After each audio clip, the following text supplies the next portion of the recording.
You can tell when a person's drunk because the soul behind their eyes is gone. You remember that story I said when I had my ex's fingers in my ass? Yeah. Yeah, this is the look on her face when that happened. Hold on. I thought she just slid a finger up there real quick and then that was it. No. You're telling me she pounded. She said that, okay, we could do this if I put my finger in your ass. I'm like, fine. So that happened. I was like, laying there and changed my die position. And I was just like, I don't know if I'm really feeling this. Stop. Then she put a second finger in my ass. And I was like, stop. And she wouldn't, and just went like, with this face, with that fucking face, right there, and was just going at it. And I Spartan kicked her. I didn't realize you got fingered, bro. Yeah. I thought it was like a surprise, and then you're like, "Hey, don't do that again." And then she was like, and did it again, and then you kicked her off. No, you didn't realize she was like, "I'm going to pound you." Yeah, it was like that.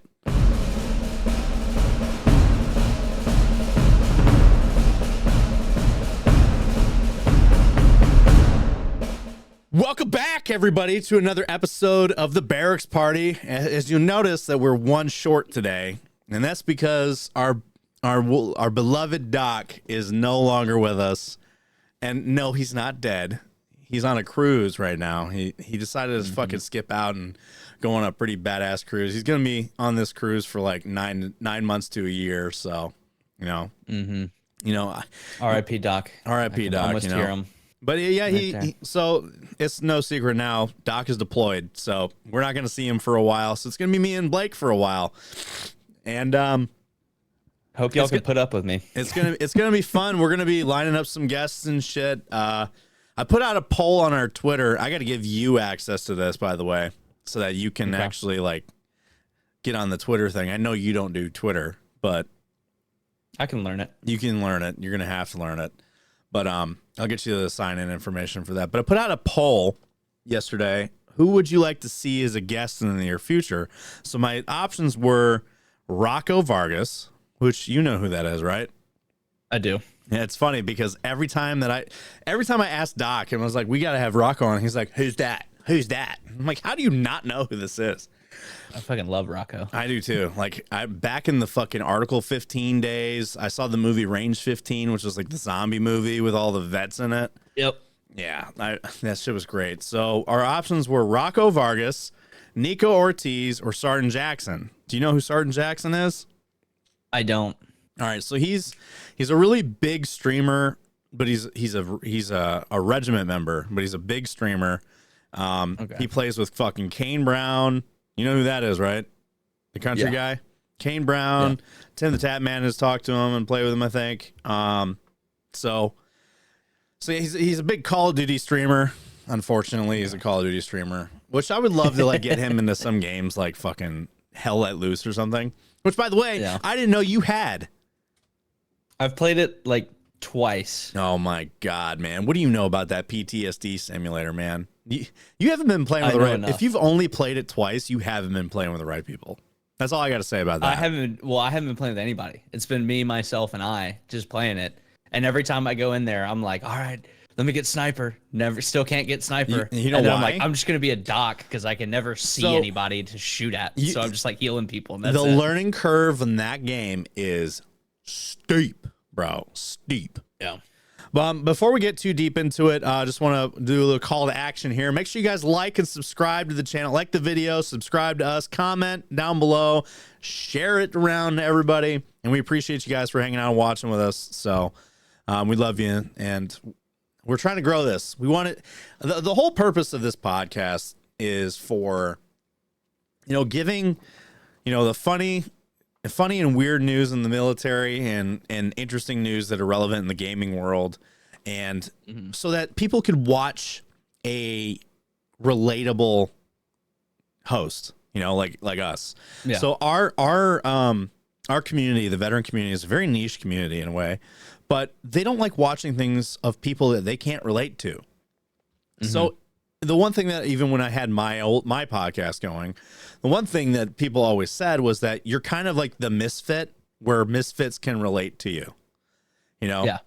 And that's kind of like the thing we're going for here. So even if you're not a vet, welcome here. Like, we love having you here. So, well, I'll say this. That is one of the beautiful things about the veteran community is like, yeah, you get major brownie points being a fellow vet, but even if you're not, like, it's not like me, us only, boys club only, no girls. It's like, fuck it, hang out. If you're cool, you're cool. Whatever. Who cares? Listen, I gotta say though that there is a big portion of the vet community that is like that. Unfortunately, I don't relate to them though when it comes to I respect them. I can't relate to them. Exactly. Back to Doc real quick. So Doc's gone for a while. We're gonna miss you, buddy. We love you. I'm gonna make sure that I send you some fucked up stuff to your ship, and your care packages. So keep an eye out for that. If you're watching this episode, if you end up downloading it, you're gonna get some peepees. I promise. I'm sending you peepees. But I already know what I'm gonna put in that. So just let me know when you're sending it. I'm gonna send you some stuff to put in. Fuck yeah, dude. Fuck yeah. I know exactly what I'm gonna send too. But yeah, here's to you, buddy. Fair winds and following seas, or whatever the fuck they say in the Navy, you dumb squids. Anyway, cheers. Back to business though. So Hell Let Loose. And you know why it's so hard to get sniper in Hell Let Loose? There's only 4 in the whole game. Yeah. And in order to be a sniper, you have to be the second person to claim the sniper. So the first person in is the spotter. Like the squad leader has to, get in there and lock it. And then the second person is the sniper. Now, being a sniper is extremely fun. I have a guy that I played with a lot. He was the designated spotter because he honestly can't snipe for shit. I would go matches where I would have 75 plus kills. That's crazy. Well, mostly the thing that sucks about being a sniper though is you were almost always on artillery duty, where you have to run across the whole map and snipe artillery to keep the artillery off the point.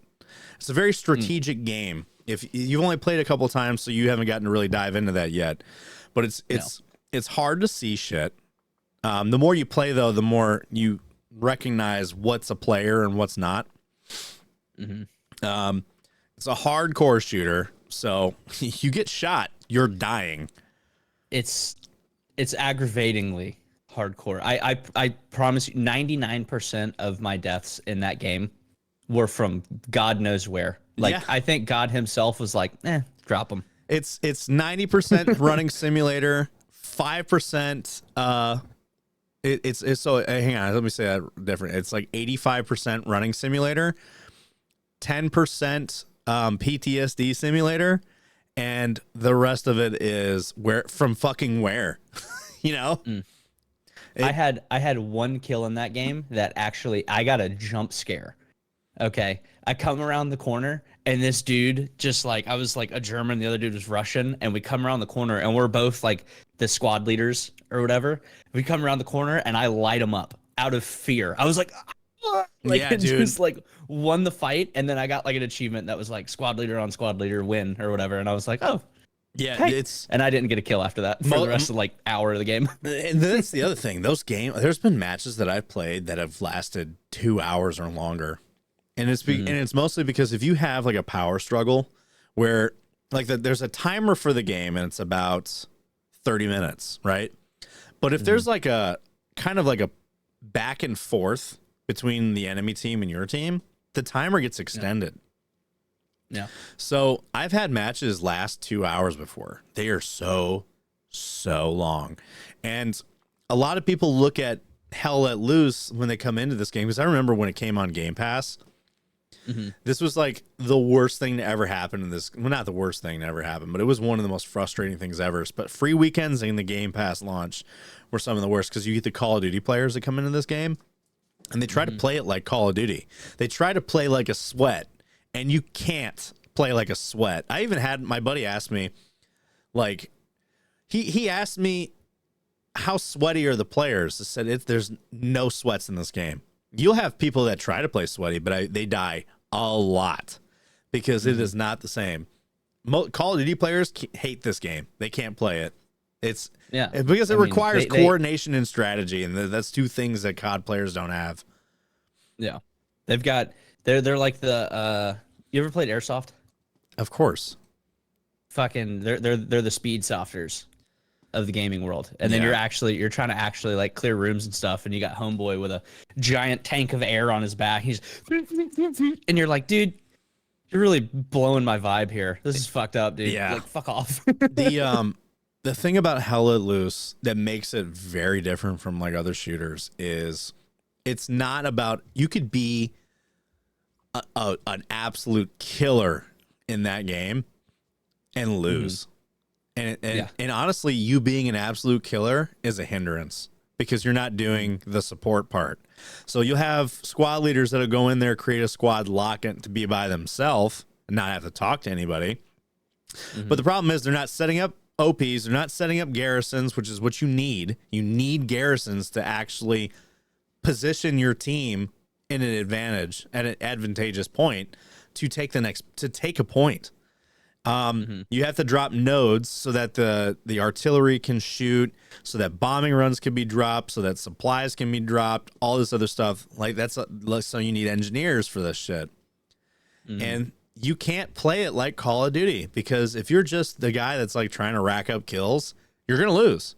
Because and then the other thing is this, if there was a sweat player in Hell Let Loose, it's a commander. A person whose sole job is not fighting.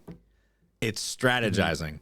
The sweat player in Hell Let Loose is a commander, the person who's the best at strategy and getting people to fucking listen, which is the other hard part. I hate being squad lead for the mere fact that command chat is the worst thing to ever go in your ears, because you hear proximity chat, squad chat, and command chat. So you hear the commander, all the squad leaders, your squad, and people around you. You have 4 fucking different audio that you hear at all times, and it is the worst. Especially when you have a commander that doesn't shut the fuck up, and squad leaders that don't know what they're doing and just want to whine and squeak in the microphone. There are some servers that you'll get into that have really good players that understand to not flood the net. And those are the best games because you guys coordinate very well. It's very easy to talk to people in there. It is very easy to coordinate and strategize and all that shit. But the other downside of it is it's fun content to stream, but stream snipers are probably the bane of that game. I can't tell you, bad? It's very bad because they'll go and they'll look at another teammate's name, like the enemy's team. They'll go on Twitch and look for their names, especially if you have TTV in your name. They will go in. Yeah. They will find you, and what they'll do is they'll stream. They'll watch your stream and see, because like when you are respawning, your map shows everything, all the spawn points, the nodes, where people are, and all that stuff. So they'll watch your stream to see where everything is, so that they'll go right to your OP, right to your garrison. And stream sniping is another bad thing too, because you have people that will get on the enemy team and stream to Discord and show their map to like a Discord chat, so that they'll pass up that information up the chain, and then it happens a lot. And you could tell it's happening because whenever you put up a garrison and it immediately gets taken out like that, you know someone's feeding information. Yeah. So that's like cheating in that game is a massive problem, mostly from the stream sniping aspect. It's almost like real life, you know. Keep the net clear unless it's important. Bitches. Loose lips sink ships. Glass houses sink ships. Do you get that reference? People in glass houses sink ships. I do not, sadly. Boondock Saints? Yeah, never. You never watched Boondock Saints? I haven't. God damn it, bro. I know. I let you down daily. I apologize. Yeah, you fucking super private over here. Speaking of super private, so our topics today, it's a very dry day today. It's actually been a dry week. But we spent about an hour trying to like scour the internet to find some interesting things. We actually have a follow-up to last episode's topic, which we'll start off with the topics here. So National Guardsman arrested for smuggling migrant across the border in a government vehicle. Fun. Can you imagine, like, already, like, driving a government vehicle is a pain in the ass. And if anything happens to that vehicle, it's your ass. Even if it wasn't you that did anything, it's your ass. Yeah. And this guy decided to go ahead and get in a police pursuit and do some illegal shit in a government vehicle. He is definitely going to get fucking nailed. Oh, 100%. Of course, this one's a Navy topic. Man who masturbated in front of a Florida bar is a Navy diver. His mugshot's great. He looks like he was drunk, though. I just hate that it happened in Florida. Like, enough goes on here. Don't bring that to my state. The Florida man thing. It happens enough. Don't add. Dude, Florida is a fucking weird place because, I mean, the bath salts thing really started the Florida man shit. Mm-hmm. Like when the dude just zombified and ate his friend's face off when he was high on bath salts. Video? Yeah, it's weird. It was gross. And then the aftermath pictures, I was like, I was like, damn, he actually ate the dude's face. Like, he wasn't just gnawing on it. Like, he was taking chunks. He chewed the man's face clean off, man. Poor bastard. In the gaming news, so Helldivers, for those of you that are playing, which I'm sure is a lot of you, Helldivers 2 new leveling system includes a Starship Troopers reference. I'm sure a lot of people were asking, and including you with your TikTok. If you've noticed that the two top ranks in the game right now are private and super private. I haven't heard the end. I have a person every 10 minutes comment, it's a Starship Troopers reference, brother. Get with, like, humor, dude. And I'm like, dog, you really don't, which I've started to learn whenever I have that, like, joking like I did in that video where I'm, like, yelling and getting upset. People don't understand that I'm joking, and they think I'm actually upset. I'm like, no, dude, I'm fucking around. But people are stupid, Blake. Yeah. Like, people can't understand the joke. That's the other thing. It's like, being a creator on the internet, you are subjecting yourself to the morons of society, where it's like, it's a joke. I know. But they're like, do you know? Do you? Because it doesn't seem like you know. And it's like, joke head. Like, come on, man. I had people, I could tell so many people didn't even finish the video because they're just like, quit being so upset. It's a fun game. And then I commented back to a lot of them. I'm like, did you finish the video? Did you watch it all the way through? Like, you obviously didn't see the last 15 seconds of this video. Like, holy shit. No, they clearly didn't. It's funny. It's funny to me that video is like like one that really took off, because I know you get a lot of videos that take off. But that one just so happened to take off more than, like, the other ones recently, besides your Schmuckatelli stuff. That one takes off, and people are taking it so fucking seriously. Yeah. It's like, which I'm realizing I think I need to, like, remember this and that be my avenue now, where it's just like, people, like, it's obvious humor. If you finish the video, you'll get the punchline at the end. You just sit around and wait a second. But it brings in all the people that don't, and then they just get mad and then leave, and it pushes it out to the algorithm and shit. And I'm like, oh, I got to keep doing that. Rage baiting? Yeah, just rage baiting a little bit, but, like, not enough to where it's like, oh, this guy's an asshole, but just enough where you're just kind of like, okay, there was a joke at the end. It's funny. You know what I mean? I've had comments, and even my wife says this, like, how is it that your comments go more viral than anything you've ever made? I'm like, I don't know. Yeah. Because my comments are basically the same shit that I would make. And, like, I've made comments that I made a comment probably, like, I don't know, 4 or 5 months ago, maybe more. And I'm still getting, like, likes and replies to it. And there was one comment that I did that is, like, in the millions of likes, because it was like, it was a video of a guy. He's, like, counting money. His girlfriend's counting money. Like, my girl just got paid from her waitressing job, and she's got hundreds and hundreds, maybe thousands of dollars. Like, she's counting out. And then he, like, stopped, and it hit him that's stripper money. So my wife just got paid and all ones, and from her waitressing job, and then he stopped and he's like, wait. And then It's like I said, yeah, she got paid. She got paid by the truck driver. She got paid by the single dad, by the preacher, By the preacher. like all the guys that just hide in strip clubs. And that one just fucking blew up. I woke up to like 40 something thousand likes, and I was like, oh shit. Yeah. But comments like on TikTok, at least comments are like a new form of content. I've realized, because like I can't tell you how many videos I see, and I'm like, I don't really care about the video. I want to see what people are saying about the video. Oh yeah, because that's where I'm like, this is where the humor's at. Well, my algorithm breaks me to some corners of the fucking internet, man. I'm sure you've seen mine too. Mine too. I've had people like I've sent TikToks to buddies, and they ask me the same shit. They're like, "What is your FYP?" And I was like, "Chaos, absolute pure chaos." And it's funny because I compare it to like when I first started looking at TikToks to now. Mm-hmm. I've spent like the last 3 years perfecting my algorithm to see. It's a weird balance. I'll get cute videos. I'll get fucked up videos. I'll get like the weirdest people in the world, and comedy and combat footage. There's no in between. Mine's the same, and I think the reason it is, I don't like anything. Like I very rarely, I maybe have 50 videos that I've liked in the past couple of years on TikTok.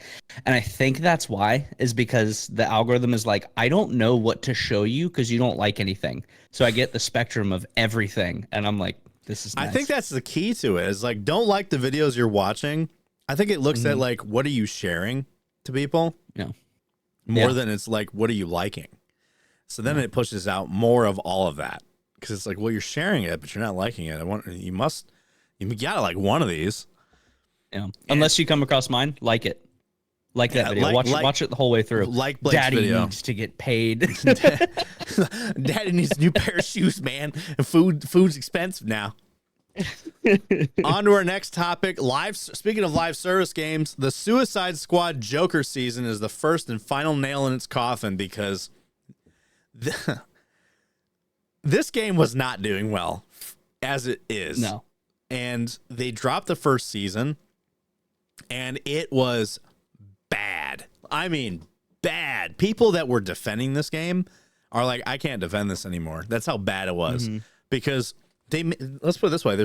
We'll talk about it when we get to it, but essentially there's 2 season passes, and there are only 3 mission types that you can do. And each one doesn't count towards one or the other. You have to like do one mission and get no XP to earn currency to unlock the mission that does get you XP. So dumb. So they purposely like throttle your progression so that, and there's 100 levels in the battle pass, by the way. You don't get the Joker until level 30. I think someone like calculate it takes you about 6 hours to unlock the Joker, or you can spend $10 and get him off the rip. Just spend $10 if you really want it that bad. Well, they marketed the Joker as free. They said that's infuriating. I don't even play the game, and I'm mad. They marketed the Joker as free content, a free new character for the Suicide Squad that you can play. What they didn't tell you is that you have to grind your fucking nuts off to get him, or spend $10 to get him sooner. So dumb. And the game's not fun. I did see a clip of the Joker on TikTok in this game, and I was like, this is a weird. I wasn't entirely mad at the rendition of Joker in the game, because he's a weird dude. Like, he's the Agent of Chaos, right? And the clip that I saw kind of portrayed that Agent of Chaos, and he's like doing, weird shit where he's like talking to who's the one that's the lady that is in charge of Suicide Squad, and she like controls them all. I know who you're talking about, but I cannot remember her name. It's Amanda, whatever. But he's like talking to her and the rest of the Suicide Squad and shit, and they're trying to put the chip in his neck with the explosive and everything. And he's like fucking with all of them or whatever, and they're like, "Oh, shoot him!" And he's like, "Relax!" And he like puts the chip in his neck on his own, and he's like, "I just want to see where this fucking goes." And I'm like, okay. I kind of dig that, because that's who the Joker is. He's a weird fucking dude. The problem with all of that, though, is that is literally the only interaction he has with the whole team. There is no story. Really? There is no other cutscenes besides that one. There's no story missions. You're literally playing the same missions, and the boss fight is obviously the main boss is Brainiac. And what they did is that Brainiac, there's 13 different Brainiacs. Each season will have a new Brainiac. The boss fight with Brainiac and before the first at the end of the game is a reskin of the Flash fight. And the boss fight of Brainiac at the end of season 1 is a reskin of the Green Lantern fight. So all of his fights are just reskins of previous fights you've already done. On top of that, almost all but 2 of the fights that you fight are just a reskin of the Flash fight. And 2 of the bosses that you fight in the game are the Flash. That's annoying. So you basically fight the Flash 3 or 4 times. You fight 2 versions of him, and then you fight Brainiac, which uses all of the same move sets. So they just recycled content for the game. Yeah. And that's why people are like, I can't defend this anymore. We'll dive more into it when we get to it. Will Smith made a game. No, not made a game, but he was in a game. And for some reason, like when I read about what this was, it seemed like another version of the day before. So this article says even Will Smith couldn't save zombie survival game Undawn, which flopped spectacularly. Now this game apparently came out a while ago, and it's how much it had a budget. Let's see. Well, we'll dive into the budget later, but basically he was in a game and it failed hard. And of course, Tencent was the publisher for it, so that makes sense. I don't even know who that is. You don't know who Will Smith is?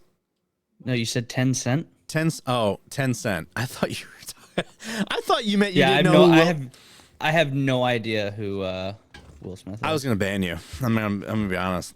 I'm just kidding. Dude, what the fuck? What?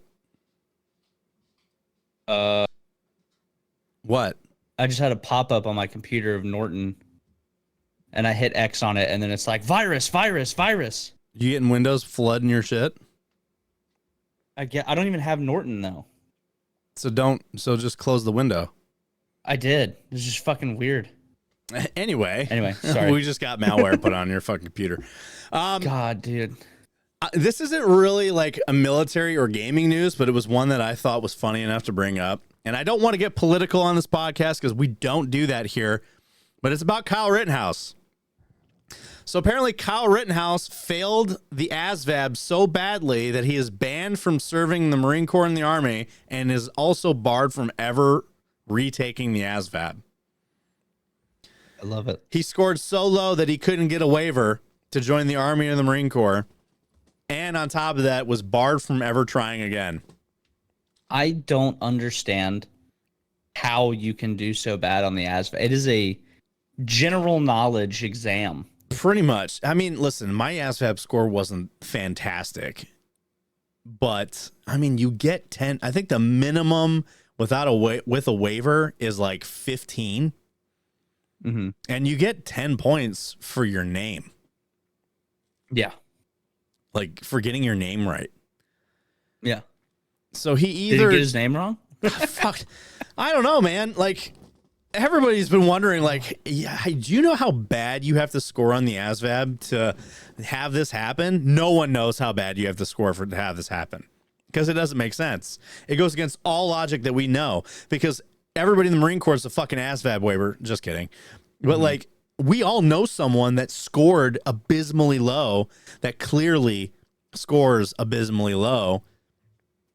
But like, how low do you have to be to where the Army and the Marine Corps is like, nah, dog, something's wrong with you. Yeah. Now, granted, this was also happened in 2020 during COVID. They pretty much put a halt on all recruiting. Mm-hmm. And now they probably would take them because they're desperate. Everybody's desperate for fucking someone. But yeah, we'll kind of talk about that a little bit. Oh, wait. Oh. What is your antivirus? Is someone taking over your shit? No. It was a fact check on that because we were like, is it real? Yeah, it should be real. It fails from the server. We'll go into it. You keep going with the titles. So back in the military news, man claimed to be a Marine, Iraq vet, and a POW. Is being charged by the feds for for defrauding the government of like 150 grand almost. Apparently, stolen valor can be so stolen that that the VA gets convinced. Because this dude was getting education benefits, disability benefits, and other VA benefits, and here I am. I'm trying to get 100%, and I can't even. And like my shit's like not service connected apparently. So, dude, I couldn't go to my appointment, and I told him that for my like reclaims and all that stuff. And they were like, "Oh yeah, no worries. Like, you know, we'll get you here whenever you get back from out of town and everything. We'll call you with a new date." You got to call them. And then they never did. And then the VA got back to me and said, "You've been denied." You have to call them immediately. And I'm like, "What?" Yeah. You gotta like what you need to do. What you should have done is you should have just straight up rescheduled and had it written down that you rescheduled. Because like I had like this this claim that I'm working on right now, the office that was doing my evaluation was closed because of a storm. We had a snowstorm, so the office shut down. So they had to reschedule that, and I was on top of their asses. I'm like, reschedule it right now because I know where this is going to go. They're not going to do it, and I'm going to get fucking denied. So our last topic is a follow-up to last episode's topic. So the Army veteran that married Abbey, you know, the conjoined twin, the ex. Well, you know how we talked about how he had an ex-wife with a daughter. So apparently his ex-wife is claiming that she admits that his child with her may not be his at all. God, that's awful. It's fucking terrible. So, yeah. That sucks, doesn't it? I mean, you know, Abby and Brittany did say they do want to be moms, and we did actually have a conversation a little bit about that. Like, you know, like what if they're like if they are pregnant and stuff like that, and we'll just, you know, because they share one uterus, so they're both pregnant. And the reason why I thought genetics would be interesting because twins, even identical, have slightly different genetics. So which genetic would the baby get? Like, whose genes would it get? Well, there's got to be one of them that's more genetically dominant, right? I don't know. These are the things that I like. These are the questions that I want answered. How does genetics work for conjoined twins? Do they share the same genes? I mean, let me look at this right now. They got to, though. It's the same body. Do conjoined twins share thoughts? Share the same genes. Share the same DNA. How about that? So, yes, they do. Conjoined twins are a specific type of identical twin pair. They are formed when the single fertilized egg partially splits apart early in development, but yes, they have the same DNA. So both of their DNA is exactly the same. So regardless, the baby will have the same DNA as them both. So, very interesting. Very, very interesting indeed. How does sex work, though? I don't know. I don't want to think about it. I mean, it's one of those like it's 100% an agreement between the two of them, and they probably both picked him. They probably both were like, we like him. You know what I mean? Have you ever heard them talk, But they probably at the end of the day had to pick a name for the marriage, and they were like, you can have, but you know, there's no way it's not. Have you ever heard them talk? And I said this not recently. I said this on the last episode that when they talk, they literally almost one for one for this. They say the same sentence at the same time. Hang on, let me show you. Abby and Brittany. What? Okay, so here I'm going to share my screen so that you can see this. Okay. Of course, when I go to fucking share, like it just covers your face. Sorry, viewers. I know. I'll do better next time. You should be able to watch my stream. You watching it? I'm clicking it. There it goes. All right, so We wanted to take a road trip, and so our roommate Katie and our friend Erin and our friend Kristen decided to go to Chicago. So we decided to do a girls' weekend so we can get away and hang out with each other. You might remember the conjoined twins, Abbey and Brittany Hansel, from the TLC reality show Abbey and Britt is the result of incomplete stages of I don't care about the history of it. I want to hear them talk. twins shared their home. Okay, that's not enough. Conjoined twins, Abbey and Oh, for fuck's sake. How do they teach a class? That's actually, We are, and They're teachers, aren't they? yeah, that was the video above the one you just clicked. It said, how do they teach? I don't know. completely separately. All right, I don't want to know all this shit, but sharing my body with my sister here. we wanted to do this documentary so people wouldn't have to always stare and take pictures, because we don't like when they take pictures, so they just knew who we are and stuff. 5 years ago, Abbey and Brittany Hansel made Cool story, bro. an appearance in a documentary called Not as a Problem. Yeah, so like I want to hear them talk. Excellent, even better than last time. Okay, then straighten it. Go up just a little bit. But how do Abbey and Brittany actually coordinate driving? Why is this most replay? Good, how are you? Yeah, I did. Did Matt tell you all about it? Yeah, so they From talk. talking on the phone to playing softball. The question, how Could did you do that? imagine Could if go they're on like, forever. hey, lean up so I can have the phone. Hold it between us. And the other one's like, I'm going to fuck with her. And just moves her head and it drops. You're just like, motherfucker, I'm just trying to talk. Well, it's interesting. Like we talked about like what are arguments like, because it's like, can you imagine two people yelling the same thing at you? Mhm. Oh man, it'd be rough. But we'll dive more into that whole situation with the dude's daughter not being actually his. So first topic, kids. Woo. National Guardsman arrested for smuggling migrant across the border in a Govey. Govey is government vehicle. Here's the video of it.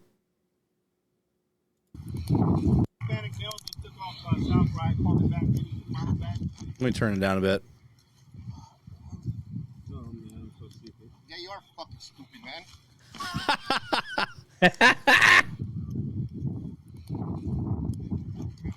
Yeah, you are fucking stupid, man. Could have fucking killed man. Jesus Christ.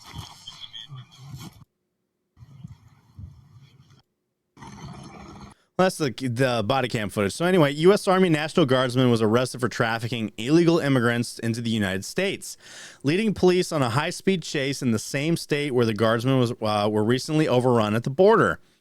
Specialist Savion Amari Donovan Johnson. Jesus. That's a fucking name, big bro. name. Specialist Savion Amari Donovan Johnson of the Texas Army National Guard was taken into custody on Sunday following a 100-mile-per-hour pursuit that went on for about 15 miles.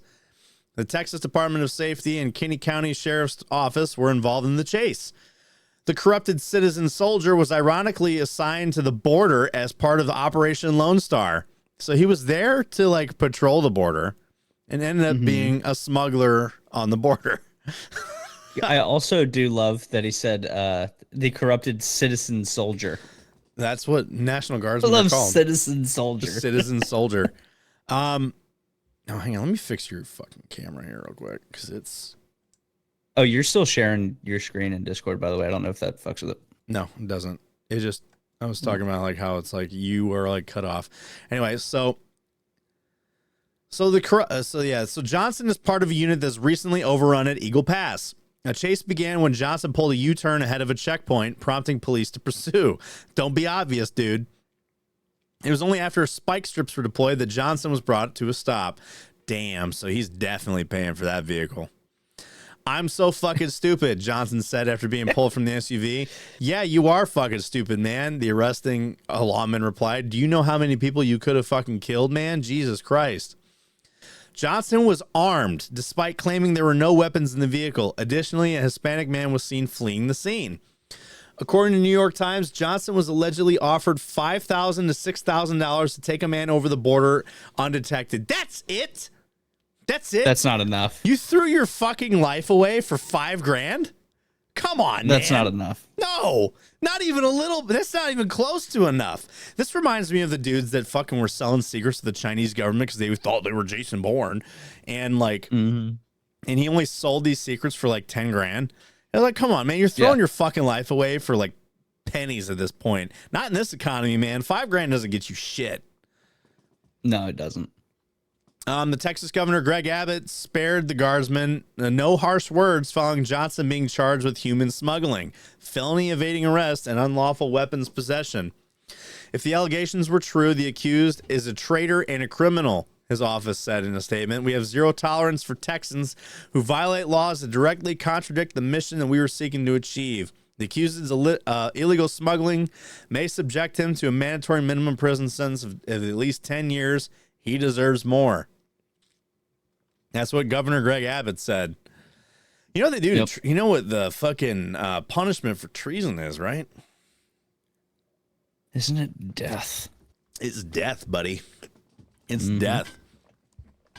Imagine being labeled as a traitor because you were bringing your fucking cousin over the border.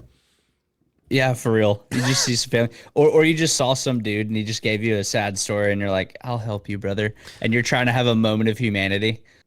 And like, I was gonna say there's no way that's not what happened, but nah, he did it for 5 to 6 G's. I was gonna say he did it for 5K. Like, he did it for nothing, essentially. Listen, National Guardsmen and reservists, I've noticed, do the dumbest things. All this shit when it comes to selling secrets, smuggling people, it's either special forces or the reserves and guard doing this shit. It's never it's not, I can't say Fort Hood they do this shit. Because it's Fort Hood, but most of the time you see this kind of shit happen, it's a reservist or a guardsman. It's almost never an active person. It just blows my mind. It's like, what the fuck are the guard and reserves doing? That, and maybe it's the economy. I don't know. I honestly think it's the not being there all the time.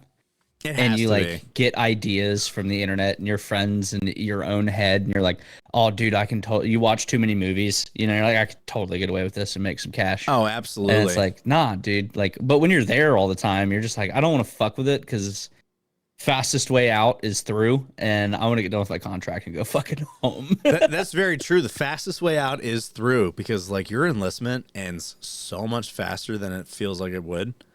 When you're in, it feels like it's dragging. But when you get out, and then you realize, like, I'm looking at it right now. I got out and I'm on 8 years out of active duty. 4 years out of the National Guard, right? National Guard time flew. It was only like 3.5 years of National Guard time. And it felt like it would never end. And then it did. And then I was like, fuck, dude, it's over. That's all. I'm done. Yeah, like I'm done. It's gone. Holy shit. It's over. It's finally over. I didn't think this day would ever happen. Like, dude, when I got my DD 214 after active duty, listen, and I will admit, I was not like the best soldier. I could have done better. I could have applied myself more, but like, I just didn't want to be there anymore for a lot of reasons. Like, the unit was in a shambles, and it just wasn't fun. Like, being being in the Army was like something I always wanted to do. And then when my experience wasn't what I expected it to be, it just killed the vibe for me. And then that 4 years lasted an eternity, an absolute eternity, bro. It sucked. It sucked. Then I look back and I absolutely miss it. I still remember the day I got my DD-214. Got up that morning, my car was packed. All I had to do was throw on my new, my pair of civvies that I was wearing that day out to leave. I go get my DD-214 at like 7 a.m. And I was just like, wait a minute, I just got here, dude. Like, what the fuck? You know what I mean? Like, it all hit me in that. Once I had it in my hand, I was like, I haven't been here that long. Holy shit, I can go home, Yeah, it's just, it feel like at the end of it, you're like, damn, that was like no time at all. And these poor bastards pulling 20 years. Godspeed, buddy. On to the Navy, because guess what? Y'all can get the smoke too.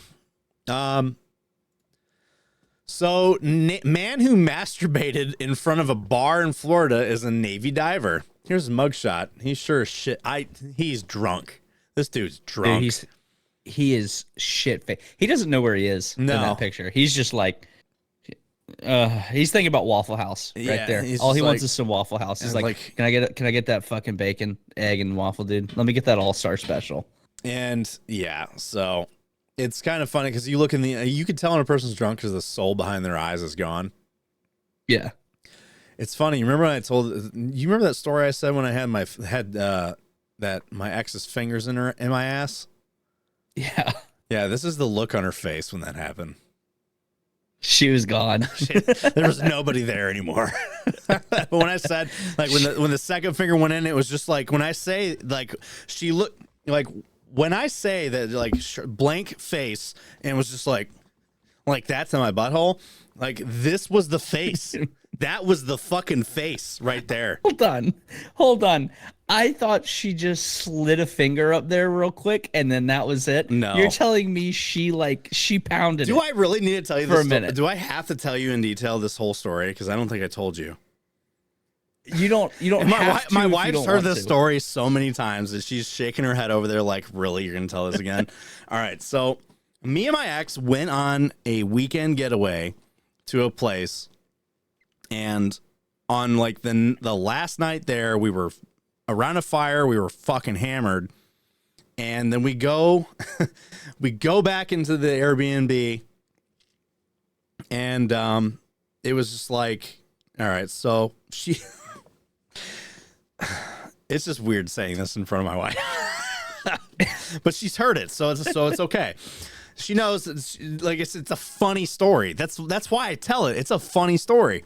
So she was like, put it in my ass. And I was like, okay. And then she's like, all right, stop. And I'm like, why do you always say this and then tell me to stop? And she's like, how would you like if I put something in your ass? And I was like, she said that, okay, we could do this if I put my finger in your ass. I'm like, fine. So that happened. Okay. I was like, like laying there and changed my die position. And, she put a finger in my ass, like one. And I was just like, I don't know if I'm really feeling this. Stop. Then she put a second finger in my ass. And I was like, stop. And she wouldn't, and just went like, with this face, with that fucking face, right there, and was just fucking going at it. And I Spartan kicked her off me. I didn't realize you got fingered, bro. I thought it was like a surprise, and then you're like, hey, don't do that again. And then she was like, and did it again, and then you kicked her off. No. You didn't realize she was like, I'm going to pound you. Yeah, it was like that. So I put my foot on her chest and fucking yeetus deletus right off me. I kicked her into a wardrobe, and she fell on the ground, and she was crawling like, why did you do that? And she had a cut on her back. She was bleeding, knocked a lamp and nightstand over and shit. Oh, and there was shit on the bed, and I was just like, oh, this escalated so fast. I'm so sorry. You're like, listen, I didn't mean to hurt you here. I didn't know what else to do. My body reacted. We were both drunk for starters. So I probably looked like that guy too.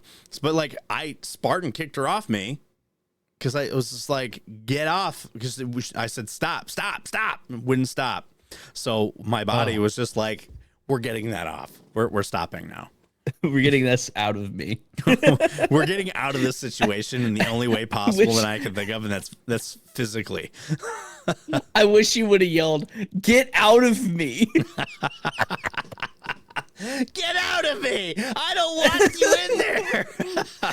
Oh, that would have been funny. God, that's a good story. Yeah. All right. Well, thank you for actually sharing the whole thing, because it's always just been like Doc being like, "You want to hear about Brock getting fisted?" And then you're like, "It was like one finger." No, it was. And I'm like, "Oh, okay." It wasn't. It like, wasn't that's all I've known about it. Wasn't like it wasn't like fucking mosh pit double fisting like this. With it an was elbow. like going fucking elbow deep, like in the fucking weird videos you find on the internet. No, it wasn't like that. It was two fingers. This one, and the second finger was a surprise. And I was like, I don't like that. Stop. And once the stop didn't happen, my body took over and made it stop. So, speaking of sexual things, So, man masturbated in front of a bar. So, sailor in the U.S. Navy was arrested for publicly pleasuring himself after he was kicked out of a Key West bar.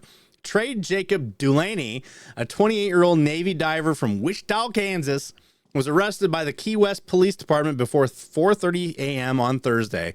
Nothing good happens after 2 a.m., guys. Nothing. The arrest followed an incident where Delaney was allegedly denied entry into a popular Key West bar and subsequently engaged in inappropriate behavior. Wait, so this dude was told he couldn't come in the bar, so he decided to come on the street? What the fuck? He was probably like, you don't want to let me in. I know how to get back at you. He's like, you don't want to let me in the bar? He's like, you want me in the bar? Yeah, I'll teach you a lesson. You don't want me in the bar? I'll show you what it is. He's like, my seed comes out at the speed of a fucking bullet. I'll send it right through your window, you fucking... I'm about to show you why they call me a seaman. I'll show you how I earn this rank, boy. Anyway, so the arrest followed the incident. So police responded. The arrest followed the incident where Delaney allegedly denied. I said that. Police responded to a call from staff at Rick's Bar in Duval Street reporting Delaney's aggressive and disorderly conduct towards staff and patrons. Upon encountering Delaney in Green Street, officers handcuffed him after he reportedly exposed himself and began masturbating.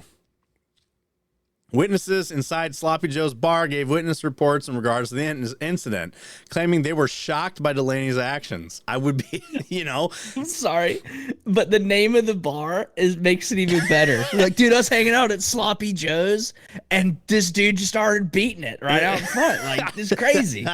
Dude just whipped it out and just started fucking going to town on himself. I don't understand what's going on. So as officers attempted to escort him to a police cruiser, Delaney allegedly kicked an officer in the shoulder. After being subdued, Delaney was then taken into custody and charged with battery on a law enforcement officer, resisting arrest, and exposure of sexual organs. He's going to be registered as a sex offender now. Good job, buddy. According to Local 10, Delaney was taken into Monroe County Sheriff's Office Key West jail facility and charged with battery on a law enforcement officer, resisting arrest, and exposure. Why would you say that again? According to Delaney's social media, he was a mixed martial artist before he joined the Navy. Cool. I'm glad. I'm so glad we had to point that out. He was an MMA fighter before he joined the Navy. Like, why is that relevant to this fucking story? It kind of helps me because I was like, how the fuck did he kick an officer in the damn shoulder? He was a cage fighter, bro. A cage fighter. I'm a cage fighter, bro. This reminds me. You're about to be in a cage, you fucking weirdo. Like the pointing out that he was an MMA fighter reminds me of a fucking dude at the gym yesterday. So there's this guy. He's like clearly in his 50s, and my music cut out in the middle of this dude's conversation when he was talking to somebody else, and he was just like it was like the peaked in high school type conversation you would hear somebody say.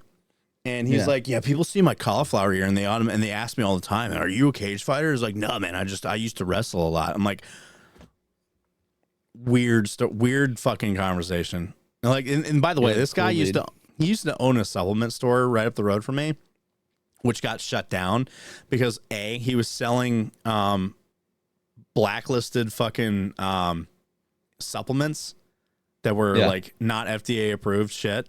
And 2, he wasn't paying the bills because he was spending all his money on steroids and training to become an amateur WWE wrestler. And this dude is like 50. He's like in his 50s. That's such a weird way to like hook yourself over monetarily. I know. I asked because I knew someone that worked there. I'm like, what happened to the fucking supplement store? They used to have all the good shit because they had shit that GNC wouldn't sell. So like they had like pre-workout that had fucking what was it? MDAA, which is like a steroid. So it was like a testosterone booster in the fucking pre-workout. It was good shit too, and you can't get it anymore. But I was like, what happened to the store? And my buddy, the guy I knew, he told me, he's like, the fucking dude just spent he wouldn't pay the bills, and he spent all his money on steroids and wrestling because he wanted to be a WWE wrestler.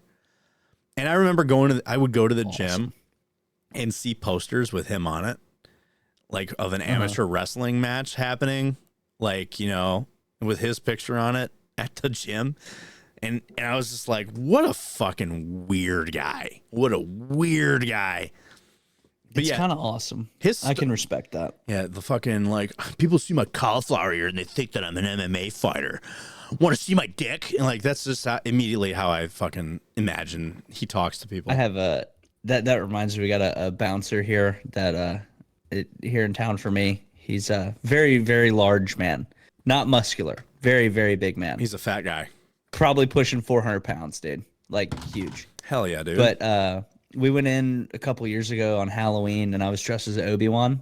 And his first bar of the night, and my now roommate was like, "Oh, dude, hit him with the you don't need to see my identification joke," you know. And I'm like, "Oh, okay, cool, yeah, that'd be funny. It's Halloween. I'm obviously Obi-Wan Kenobi. Like, okay." And I go up to the dude, and I'm like, he's like, you know, hand me your ID, and I was like, "You don't need to see my identification." As I'm getting my wallet out, because I'm like, I don't want him to take me too seriously. I'm getting my wallet out, pulling it out. I say that, and he goes, "What if I headbutt you? Would that like?" Would that like give me your identification? And I was like, I had it out as he's saying that line, giving it to him, and I'm like, okay, like, all right. Why would he Go say for that? Because he's an asshole. And later on in the night, we're still at the same bar, and we go out to the patio, and we're sitting next to where he's like letting people in, and he's like talking to these chicks, and he's just like, yeah, I've been a bouncer around here for like 10, 15 years. He's like, I'm like the head bouncer. I know everybody. Fucking like, nobody fucks with me, dude. Like, dude, like, yeah. And me and my buddy are just like, this dude's bragging about his only job ever being a bouncer, and he has to sit on a fucking stool because he can't stand longer than 15 minutes before his legs give out. Roadhouse must be his favorite movie. Gotta be. This reminds me of the Ron White joke where it's like there's a dude that just is all about bouncing. He goes home and he dreams about bouncing. He goes and watches Roadhouse and jerks off and shit. I'm like, that reminds me of this guy. That sounds like this guy. And you're just like, Patrick Swayze. Oh God. But yeah, pretty much. Yeah. So, I got drunk one night, like last year, and yelled at him as I was walking down the street.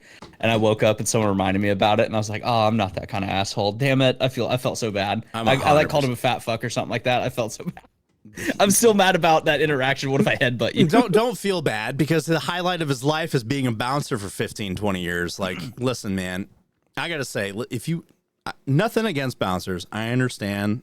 It's a job. It can be a tough job depending on where you're at. A close buddy of mine who is now a neuroscientist used to be a bouncer for a long time. Nothing wrong with doing it. However, it's not a career. This is like a making ends meet type job. Your job is literally to make sure drunk fucks don't get stupid.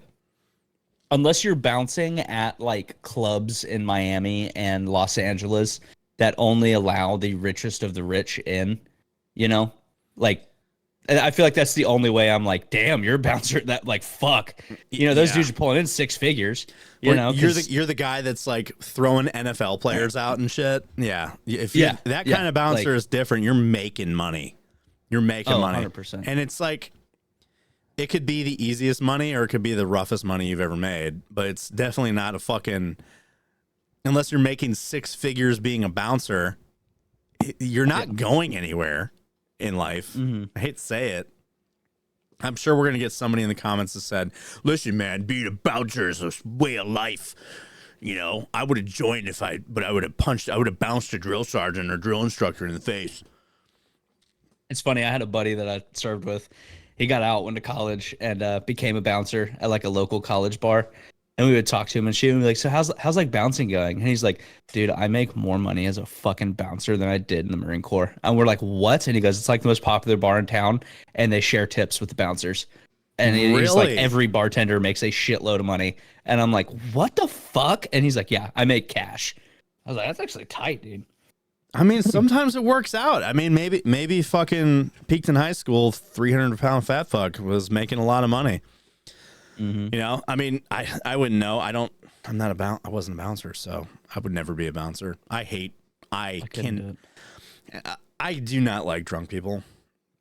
I don't like drunk people when I'm sober. I I barely like them when I'm drunk. I'm not a big drinker. Like when I get drunk, I tend to just hide. I'm like a fucking dog that's about to die and you don't want your owner to find you. Like, like that's the kind of drunk that I am, where I don't want to be around anybody. I kind of want to just be on my own and shit. But you know, I'm one of two. It depends on the night or what's gone on in my day. I'm either like, let's party and like have a good time and, you know, just hang out, love everybody, or I'm the recluse. I'm just like, don't talk to me. I know. I'm the same exact way. You know, it sucks that you're not going to be able to go to the regiment birthday. Yeah.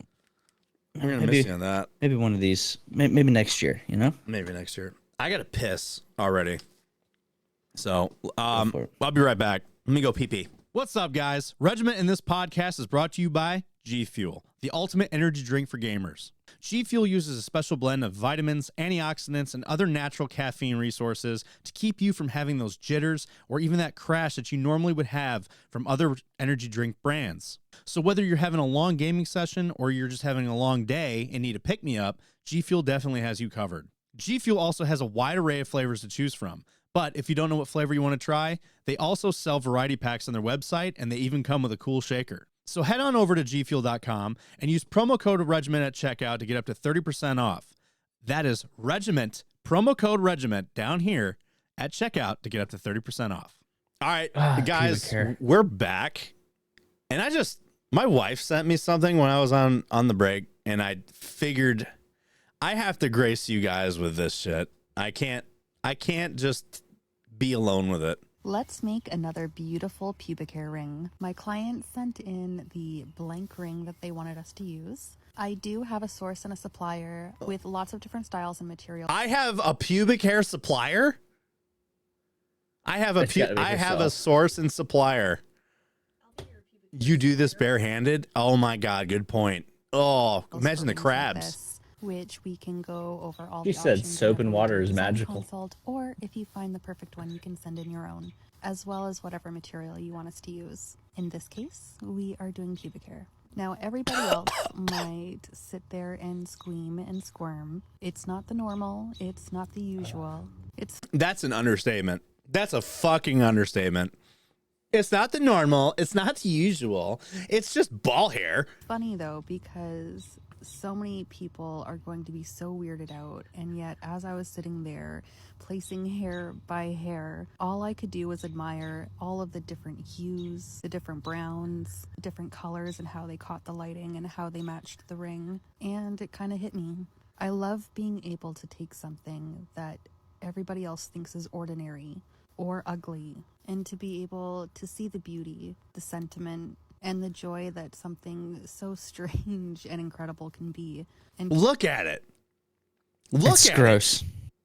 Could you imagine sitting there with a wedding band on and someone goes, "That's pretty cool. What's in there?" And you go, "It's my woman's pubes."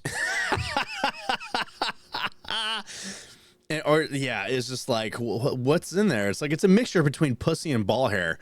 It's a great thing, guys. Like, this reminds me, and I'm not going to name the person, but I have a friend that petrified their breast milk into a piece of jewelry. Ugh. It was like she breastfed her daughter. So like her thing was to like petrify the last drop of her best breast milk and make a fucking make a ring out of it, make a gem.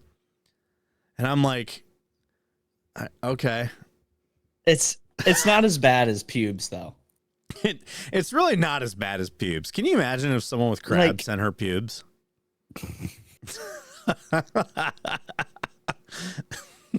What's that? What are these bumps on my fingers? No, it's like, ma'am, those are crabs. What are these crawling around in the bag?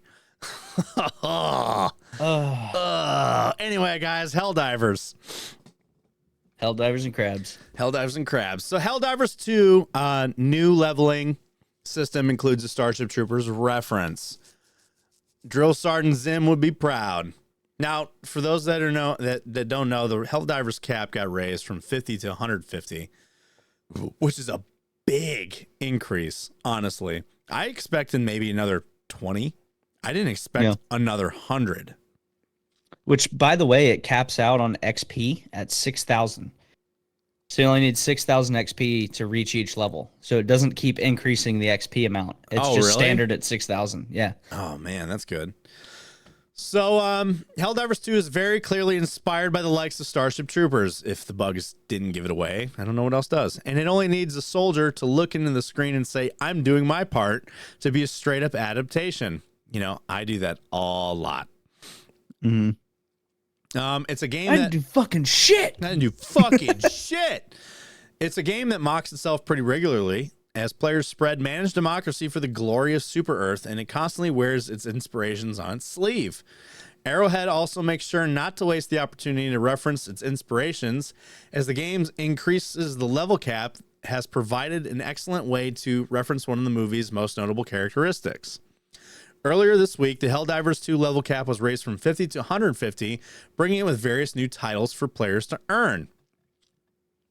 As you might expect, your title sounds more important the higher level it goes, such as Fleet Admiral, Fleet Admiral, Admiral at levels 60 and 70, Hell Commander, and General at levels 100 and 110. Things get a little weird when you reach 140, though, as you appear to get busted down from 10-star General to Private, which is completely baffling if you're not in on the joke. So if you've seen Starship Troopers, then you'll probably know exactly what Helldivers 2 is referencing. In the movie, Drill Sergeant called Zim instructs the 6th Mobile Infantry Division, which protagonist Johnny Rico is part of. When things go a little bit pear-shaped in the war, Drill Sergeant Zim heads to the commander's office and demands to be transferred to the front lines so he can help fight.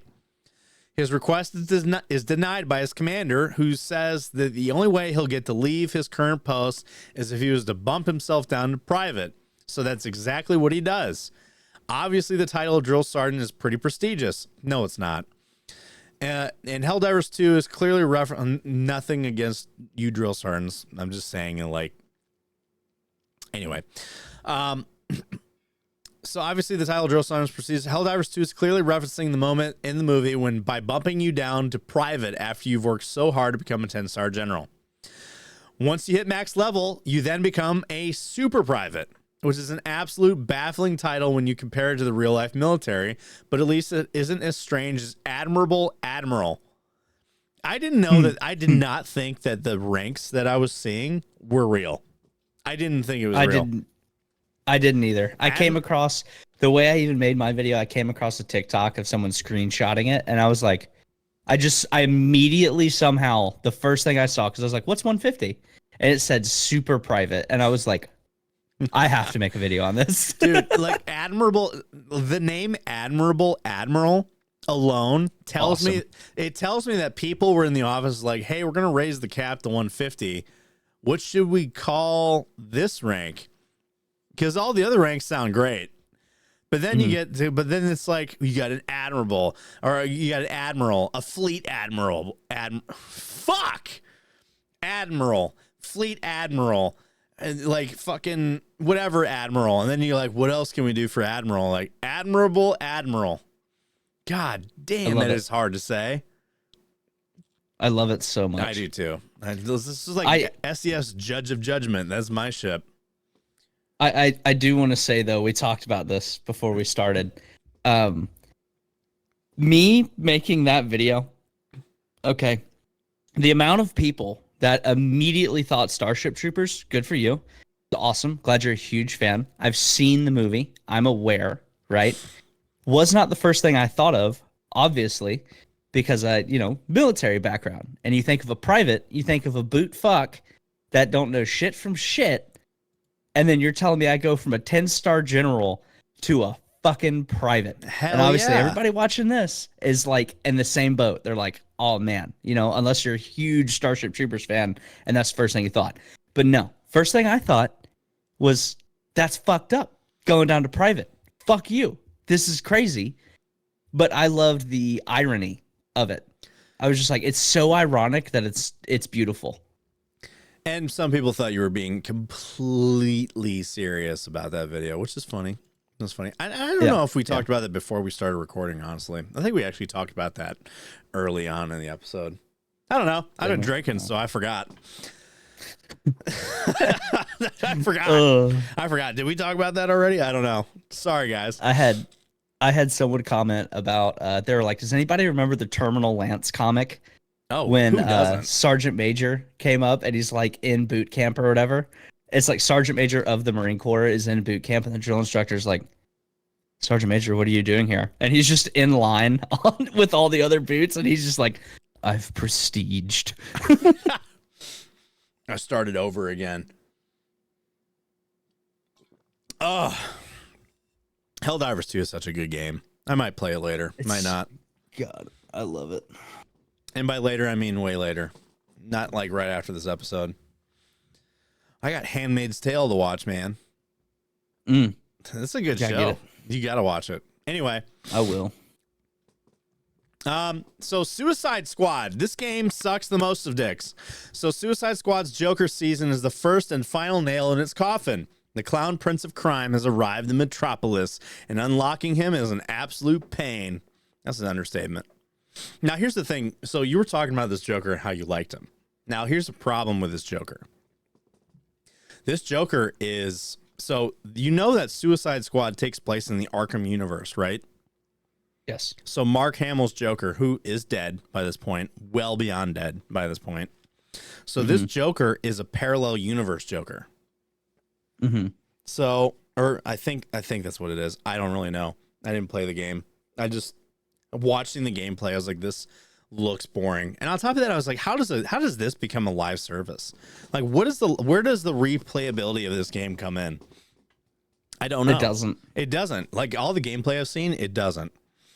So this Joker is not the same Joker that Harley Quinn is known to be like associated with. So the dynamic between him and the Suicide Squad is like not there. Yeah.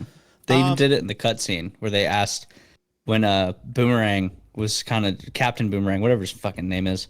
He was like, someone else put the chip in his neck. And he was like, Harley? And she's like, nope, been there, done that, moved on, not dealing with that motherfucker ever again.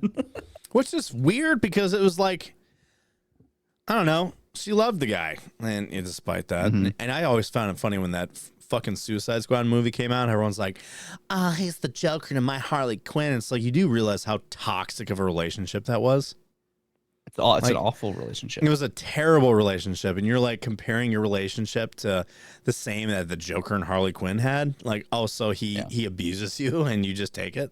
Got it. Yeah. So live service games aren't immune to making a comeback. In fact, many of the most beloved titles in the genre began life as a pale example of what they've eventually become. Destiny 2 is a big example of this.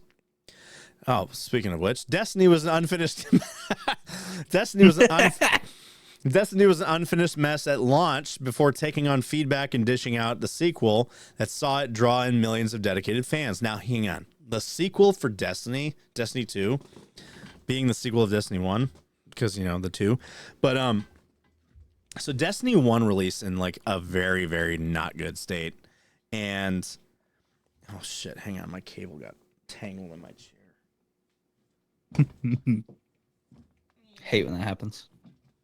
So Destiny 1, when it launched, was like nothing like what they were showcasing. And when at the end of Destiny 1's lifetime, everyone was like, oh, this is exactly what we wanted. And now when they announced Destiny 2, they were just like, we were all like, oh my God, they're going to release what they wanted to release, and then it ended up being a piece of shit. Like just nothing. They took all the good things about Destiny 1 at the end and got rid of it. And then just released whatever bullshit they had. So Destiny 2, anyway, I just went on a tangent here. So while Sea of Thieves was equally mid in its early days before turning things around, by listening to criticism, changing approach, and taking their time, games like this can eventually forge a path towards greatness. But in order to do this, they can't be rotten to the core in the first place. But I'm not sure Suicide Squad Kill the Justice League can be saved after the debut of its underwhelming first season. It's overpriced, heavily dependent on the grind, and recycled content that even the most hardened of players will have a hard time defending right now. So in case you missed it, in this past week saw the Clown Prince of Crime join the Suicide Squad. Well, an Elseworlds version of the character, given as he is canonically deceased in the Arkham universe. So yeah, it was a parallel universe Joker. On the surface, it's a cool interpretation of the character with a killer design on top and top-notch abilities, but all of which are folded in the way he moves around the world. However, you won't be unlocking him for a while unless you plan on putting down additional pennies on a game you already paid $70 for that could be finished in less than 10 hours. Players reported that you need to play through 15 and 20 familiar missions to unlock the Joker, which are the same 3 missions I said before, most of which are recycled encounters and objectives from the main game. Once he is actually playable, there are no proper cutscenes or story missions to speak of designed to flesh him out beyond his character design and open world dialogue. Even new incursions available as part of the first proper season appear recycled in some manner. So players are being asked to commit to a grind where the only real rewards are a character with little substance and weapons which make numbers go up look slightly different. So Joker is sat in the middle of a 76 tier battle pass, similar to how new heroes in Overwatch 2 are introduced, either at a certain rank or in the free battle pass, or immediately for those of us willing to fork out for premium offering. This would be irritating to free-to-play game. A fully priced product like this, it's unforgivable, which I agree. Games that are $70 having a free-to-play model like this are just, I don't understand it. I really don't. It's what? It's that money grab, dude. It's that money grab. That's exactly what it is. And the worst part is WB wants to make the next Harry Potter game like this. They're using Suicide Squad as the model going forward for all their games. That's the model they want to use. I really hope they pay attention. They won't. At the reviews and are like, maybe we change it. They won't, though. That's the problem. Like, they look at it and they see how much people are going to actually pay money for this. And it's bad because Suicide Squad's player base is already like on life support. I predict in the next 6 months or so, this game will be just shut down. They'll announce they're not supporting it anymore and move away from it. Because even with the first season coming out, seeing 3,000 concurrent players is nothing for a live service game. It's nothing. That's not what you want to see. There are more people playing on one planet in Helldivers than the entirety of Suicide Squad, which is like they're 2 separate games, but they're both a live service game. So you know what game do you think is going to have the best content? Helldivers. It already does have the better content. Mm-hmm. So content is being locked behind a time investment where only other alternative is to spend more money. And even when you do, even then you will be spending time doing the same missions and objectives with no satisfactory conclusion. So even if you do get the Joker, you're doing the same missions for the rest of the season. Yeah. You get nothing different. There is no reward for earning the Joker, no incentive to buy him early, all just endless nothingness. So it seems even the boss fights of this season are reskin versions from the campaign. So more than likely, you won't ask us to employ any manner of new strategy. Just keep on firing until their health runs low enough and they die. Rinse and repeat until the servers are turned off because nobody is playing this game anymore. Some will begrudgingly stick around for this season, with a small hope that what comes next will somehow be better, but I implore you to see the writing on the wall and walk away. So publishers aren't ignorantly committing to industry trends like this, only designed to nickel and dime us for all our worth. Mm-hmm. And it sucks because the core experience has potential, which it does, and I have seen this. I've heard some of the writing, it's hit or miss, but like the campaign apparently wasn't that bad. And but to see it be a live service, because I even asked, I said, how does this game fit a live service model? It doesn't. It's like a one and done type deal. But they're trying to like prolong it and make money off you while you do it, making it a looter shooter when the loot really doesn't matter. And I don't get it. And it's $70. I thought this game was going to be like the same kind of model of, and it kind of is like it has a lot of the same aspects of the Guardians of the Galaxy game. Absolutely love that game. And this, like in Guardians of the Galaxy and this, you can unlock different skins for the characters, so you can have them wear different clothes and shit like that. But in Guardians of the Galaxy, it's not as far as I know, like paid attention to. I just played it for the campaign. It's not a live service. It's not asking you to pay all this extra money. It's not asking you to do all this crazy shit. It's just like, hey, come play the game. And if you want to replay it, you can come do other challenges and unlock other skins. That's it. Do you remember? And you're just like, okay, yeah, I love it. Do you remember the Avengers game? I do. I never played it though.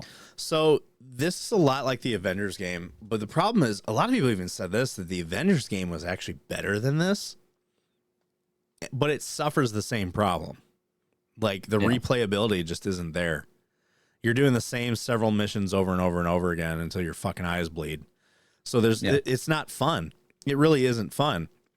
Like I get it. Like you could say Destiny 2 is similar. You are doing the same thing over and over again. However, the gear you're getting matters for one, and there's enough stuff. There's enough variety of things for you to do that it doesn't feel that bad. Sometimes like it's you approach it like you could do a higher difficulty and get new challenges and stuff like that. And then every week it resets, all that other stuff.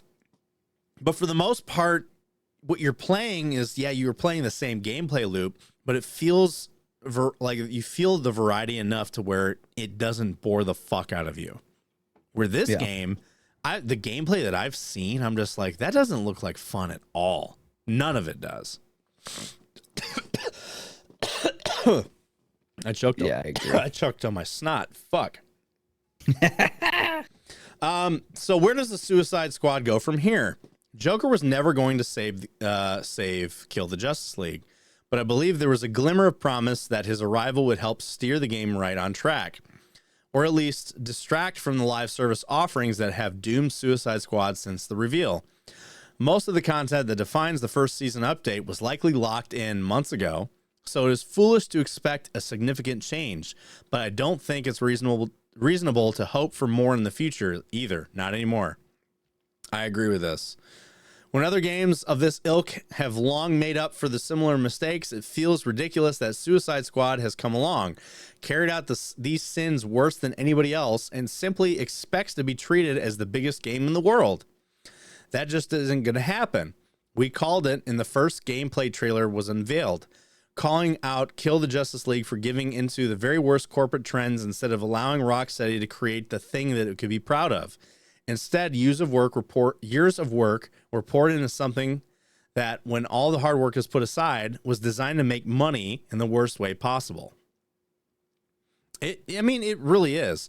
Like the whole purpose of this game is to make as much money off of you as it possibly can. Yeah, and it's embarrassing. Like at this point, it's happened so much that it has just become embarrassing, and you can see the trend from a mile away, and you're just like, dog, not this again. I know. Can we just have fun? Like, look at Helldivers, man. Like, Helldivers is a live service game, but it doesn't feel like it's making you pay for shit all the time. Granted, like, the premium war bonds are the only thing that I'm just like, you got to shell out money for it if you want to, but you could earn the premium currency by playing the game and finding it in the missions. So you don't have to actually spend money on it. And the premium war bonds don't go away. So you don't feel like the fear of missing out. Yeah. You get to work on all that stuff on your own time. Yeah. And I do love that, like, we reached max level, I would say, fairly quickly in the game and unlocked everything. And we got to a point where it was like, okay, what now? But with their very often updates to the game, you got shit coming out to unlock. You got like the kind of story to pay attention to. And then when it comes to the super credits, it's like, okay, what now? Well, it's like, oh, I don't have enough super credits for whenever they release a new war bond. So I'm just going to play and get to 1,000 super credits because fuck it gives me something to do and something to hunt for in the game. So when it comes out, I can then grind and unlock all that other shit with medals and harder missions. So it's like, and the other thing, they did a good job at making sure people keep playing. Oh shit, I got the Norton thing that you got. It was the Will Smith game article that caused that, by the way. Yeah, so like, one of the things that also you can do if you want to like earn the super credits in the game, one of the things that you can do is that you can just come in with the new like good weapon, and when you die, your teammate that doesn't have it can pick it up and use it for the rest of the mission. Yeah. It's not locked into you, or it goes away when you die. So, yeah, I mean, I don't know why WB is so adamant to make this their new model, but it's not going to work. I can see it now. It's not going to work. What's also not going to work is this zombie game that Will Smith apparently did that nobody knew about. Even you, because I had just told you about it. So even Will Smith couldn't save zombie survival game Undawn, which flopped spectacularly. The Will Smith fronted zombie survival game Undawn bombed, according to a new report. Router said Undawn, which it described as a key in-house developed game by Tencent, flopped spectacularly, despite being endorsed by Hollywood star Will Smith with an alleged budget of close to 1 billion won, or around $140 million. Sources told the publication fuck you. I lost my spot. I lost my spot because of an ad. Sources told the publication Undawn had more than 300 developers, more than Arrowhead by like a couple hundred, which is crazy. Yeah. PC and mobile game Undawn launched in June with much fanfare that revolved around the digital recreation of Will Smith in-game. The Oscar-winning actor plays Trey Jones, who acts as a guide to help players navigate the world 4 years after global disaster. But even Will Smith couldn't save Undawn from failing to move the needle for Tencent. According to Routers, quoting research firm AppMagic, Undawn brought a revenue of just $287,000 last month. The failure of Undawn is one of many reasons for a strategic shift as Tencent that also has resulted in a potential delay of mobile game Assassin's Creed Jade. Tencent is said to be focusing on casual party games and games like Genshin Impact while moving away from working on mobile versions of Western IPs. Tencent reportedly axed development of a mobile game based on Square Enix. God damn you fucking... The game sucks. All right, they keep getting a Norton antivirus thing. The game sucks. A pop-up blocker? I don't know. The fucking Norton antivirus thing just keeps getting thrown in my face and taking the article out. Yeah. So it's like, the game sucks, and Will Smith couldn't save it. There's the article. Sorry, guys. Like, I've also never once heard about it. No, nobody did. So it's like, where was the marketing for this? What did you do with what did you do with $140 million to where no one heard about this game? I want to look up gameplay of this because I don't even know what it looks like. I don't either. I forced myself to play the Will Smith zombie game. Liam Neeson in Fallout. Who is this? Is this I don't know who this is. 3. So let's kind of skip ahead a little bit. Matthew Perry defeats the purpose. Oh my god. Was that a Mustang with a Ferrari logo on this game looks like shit. Oh no. It is a mobile game though. Will Smith. Oh, okay. Well, that would make more sense. That's why we never fucking heard about it. Why does this guy look like that? Because it's mobile. Oh, what? Oh no. Can I I forgot this was a Porgy? You like missing What is this game? The structures from that far away. There's like a thing that tells you where to go all the time. No, that's not what I meant to place. Cannot do that. Crafting? Yeah, I guess. We'll take turns on guard duty.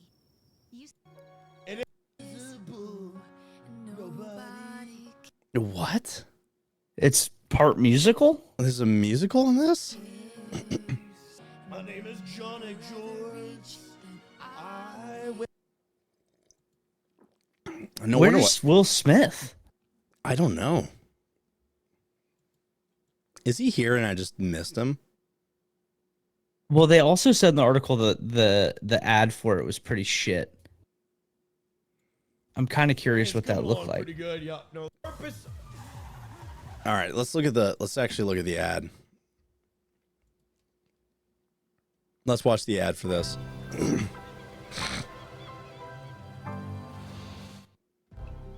I know what you're thinking. Anybody would kill to have this view. At least that's what I tell myself every day. I mean, every damn day. And no, you're not dreaming. Here, you're free to go anywhere.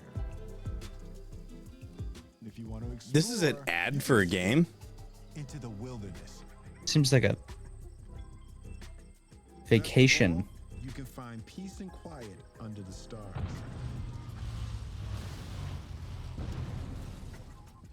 Can't beat a breakfast you caught yourself. You can fry them, grill them, or smoke them if you got them.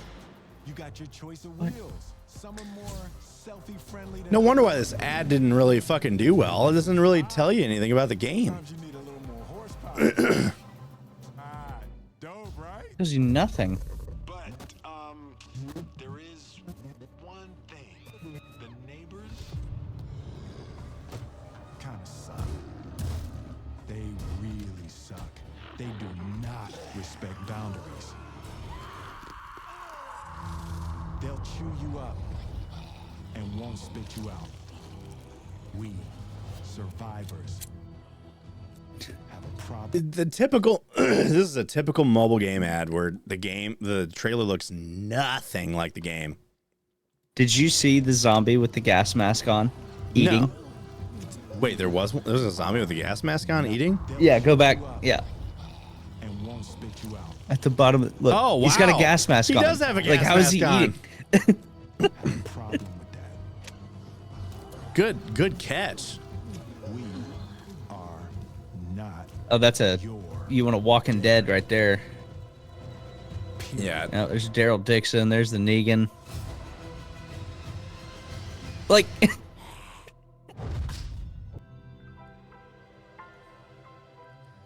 no wonder why your game bombed. That was the fucking worst ad ever for a game. That sucked. I thought it just felt like one of those, like, you know, those Verbo ads where they're like, come to a Verbo home. A Verbo That's what home? that felt like. Yeah, they're like the answer to Airbnb. They're the like direct competitor. It just felt like one of those ads where it's like, come to this beach vacation and stay in a Verbo home. And I'm like, no. I never even heard of that. Will Smith does not help me want to do this. No. You know who can't get help to get in to do anything? Oh fuck. Kyle Rittenhouse. Kyle Rittenhouse. Kyle Ritty. So Kyle Rittenhouse allegedly failed military entrance exams so badly that he's banned from serving in the Marines. Here's what we know. Now, this is a Yahoo News article, which I know is already not a good article to fucking do this with, but it's the article that we could find because there was no real good article written about this. So take this article with a grain of salt. All the salt.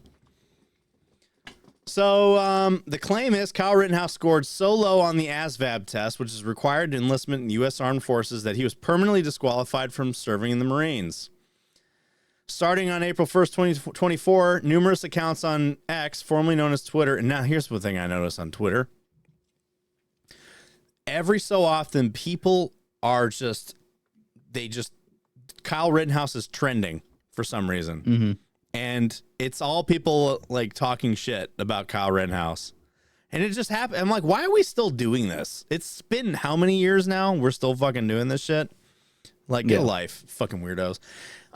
Shared a reposted photo of an email claiming that show that Kyle Rittenhouse, the then teenager who shot and killed 2 people in Kenosha in 2020, had failed the U.S. Marine Corps entrance exam so badly that he was permanently barred from enlisting in the service. So here's the memo. I'm going to open the memo real quick so you can read it. Of course, when I open it, it makes it smaller. So it says, "Good evening. In follow-up to the Rittenhouse request, the most received confirmation through the U.S. Army and USMC recruiting command efforts that in January 2020, he took the USMC entrance exam ASVAB and did not meet service eligibility requirements. His test score was far below the required minimum and was permanently disqualified from entering the USMC. Please let us know if there's additional questions. So he failed so bad that they straight up said he is permanently disqualified from joining the Marines. I'm going to be honest. This feels like a political move by the Marine Corps. Like, there's no way it's not. It's either a political move or they're like, this dude, like, they might think like this guy might be a little here's the cuckoo thing for Cocoa Puffs and don't want to bring him here's in. the letter. Look at the date, August 27th, 2020. Mm-hmm. This was before that happened. Actually, oh. Well, when was the fucking shootings here? I forgot. Yeah, if I look up Kenosha shooting, I'm gonna get like thousands of articles. Hang on. Kyle Rittenhouse. Oh, hang on with this. Kenosha riots. Kenosha riots happened in August. 2022? No, it happened in August 2020. So gotcha. The letter got sent out. Wait, so the letter was sent out on the 27th? In August. So okay, get this. Okay. The same time that this happened, he took the ASVAB and failed so terribly. So, okay, so let's see. When was he shot? Okay, so that letter was written 2 days after the shooting. Okay, so I think it had to have been he took it. They would have let him do it, but then this happened, and 2 days later they were like, "We're just going to bar you from Here's joining." the Wikipedia of it. So the two protesters were fatally shot. Third was injured August 25th, 2020. The letter was written in August 27th, so 2 days afterwards. Yes. So they probably got wind of it, and they were like, "We're just not going to let this kid join because he's under investigation for potential." At the time, a potential double homicide. Right. So that makes that okay. Now this isn't that surprising then. So this even said, so the claim spread rapidly across social media with accounts either defending or mocking Rittenhouse's actions. We set out to determine whether the image was authentic and whether the claim is supported true. In a profile on Rittenhouse written less than a week after the events in Kenosha, noted that if I had just read farther, I would have seen that of like how long after that happened that this letter was written. Don't you love life? I know, fucking doing things the hard way.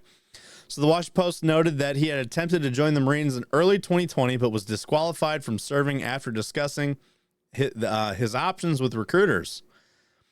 The service spokesperson who talked to the Post for the story, he did not explain why he was disqualified from service, citing privacy guidelines. This does confirm that Rittenhouse was disqualified from service, however. So they were determining if the image was real.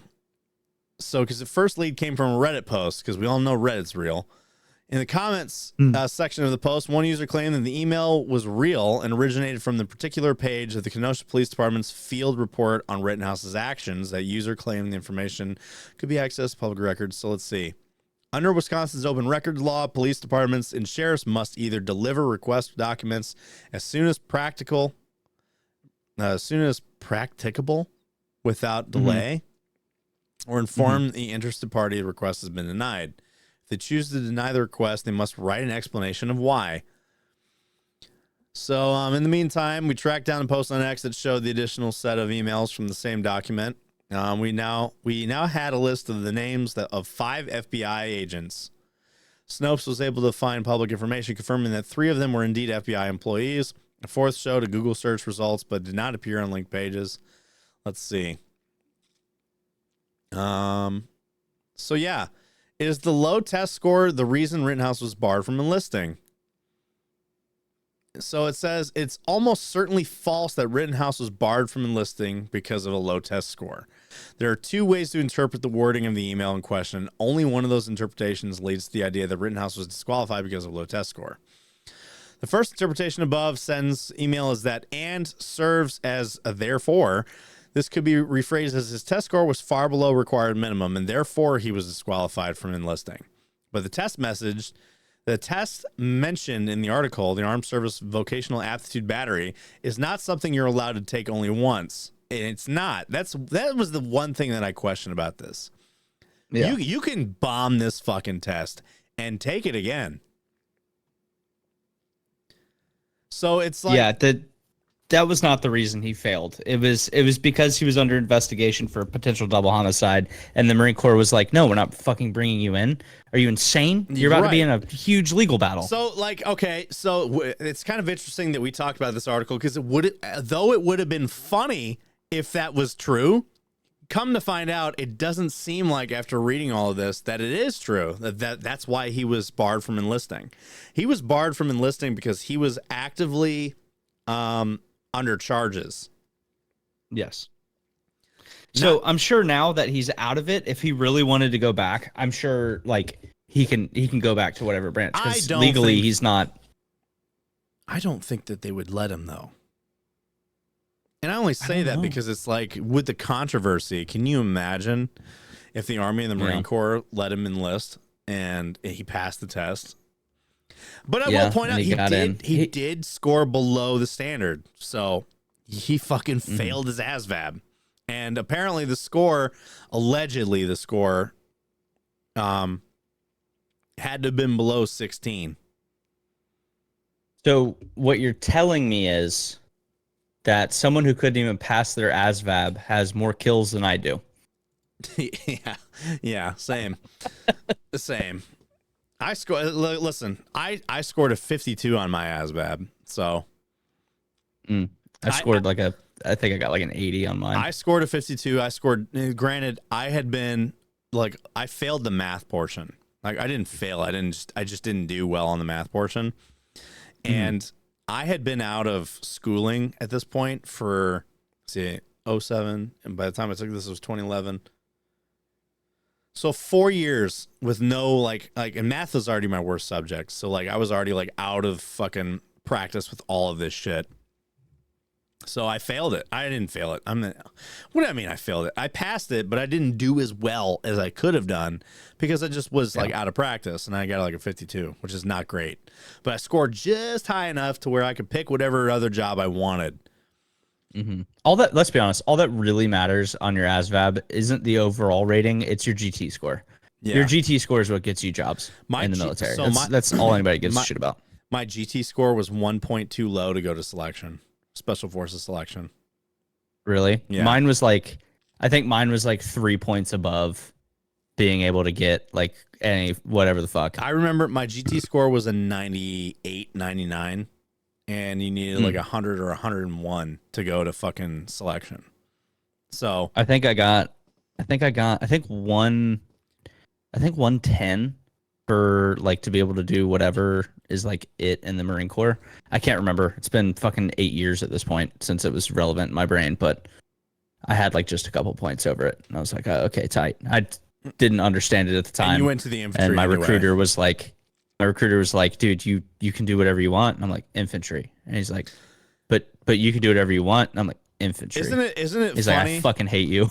Isn't it funny? Like, I tried doing infantry and they told me no because they said that there was no open spots for me to do it. So like at that point I couldn't do whatever I wanted, but I also had more options available to me that where I wasn't doing some bullshit. It's funny, picking your job in the military is a fucking tough thing because hopefully you have a recruiter that knows what those jobs are, which 90% of them don't. Like when I picked my job, my recruiter couldn't tell me fucking anything about that job. Nothing. He didn't know what it was. And the worst part was he was a cannon crew member, which works directly with the job that I picked. It doesn't help either that, you can go in there and be like, I want this job, but they'll fucking lie to you because they have a quota to meet. And they're like, well, we need numbers in this MOS. And they're being told that by their officers and staff and like staff know above them. And they're just like, no, just don't let anyone do this. If they have the score, don't let them do anything other than this kind of deal. And my recruiter tried to do that to me. And he was like, do something else in these fields, please. And I'm like, No. infantry. No, infantry. I just want to sling lead and stack bodies, dude. I don't want to fucking. Yeah. That's And then I went and LARPed for 4 years. that's what I called fucking all the training we ever did. I'm like, we're just doing some like very unfun LARPing right now. Mm-hmm. It's just like that's really what it is. It's like you're fucking LARPing. But you know what? One guy that when LARPing goes wrong is when you lie to the VA. Yep. So a man claimed to be a Marine, Iraq War POW, and is now in a $146,000 fraud charge. Mikhail Robin Wicker allegedly received health, education, and disability benefits from the VA to which he was not entitled to. Fucking fantastic. Thanks, VA. I love that I can't get my 100%, but you willingly gave this fucktard 100%. That's so bullshit. Federal prosecutors have accused Minnesota man of falsely claiming that he had been a prisoner of war in Iraq and to have served with the Marine unit whose casualties were among the highest of the war to defraud the Department of Veterans Affairs out of more than $146,000 in health, education benefits, along with disability compensation, court records show. Mikhail Robin Wicker, a.k.a. Michael Robin Wicker, has been charged with wire fraud for allegedly falsifying documents to earn benefits to which he was not entitled. Prosecutors claim that Wicker spent years falsely claiming that he had served in Lima Company 3rd Battalion, 25th Marine Regiment, 4th Marine Division, a unit that suffered some of the highest casualties of the Iraq War, according to the indictment. The company lost 22 Marines and a Navy corpsman during its 05 deployment near Haditha in Iraq's Anbar province. Wicker, 37, is accused of falsely claiming he was wounded in combat and that he was held as a prisoner of war in Iraq from February 25th to March 4th, 2005. According to the indictment, in which the U.S. Attorney's Office District of Minnesota posted online. Francis Herbert White III, Wicker's attorney, told Task and Purpose on Friday that his client is innocent. I think we need to let the government attempt to prove their case, White said. That's not saying he's innocent. Like, we need to prove the case. Basically, we need to figure out a strategy to get you out of these massive charges. Mm-hmm. All I need to say is that he is not guilty of the crimes which he's being charged, and we will let this play out in the court.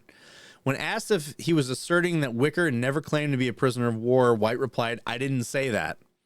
While he is not guilty of the crimes for which he's being charged, White continued.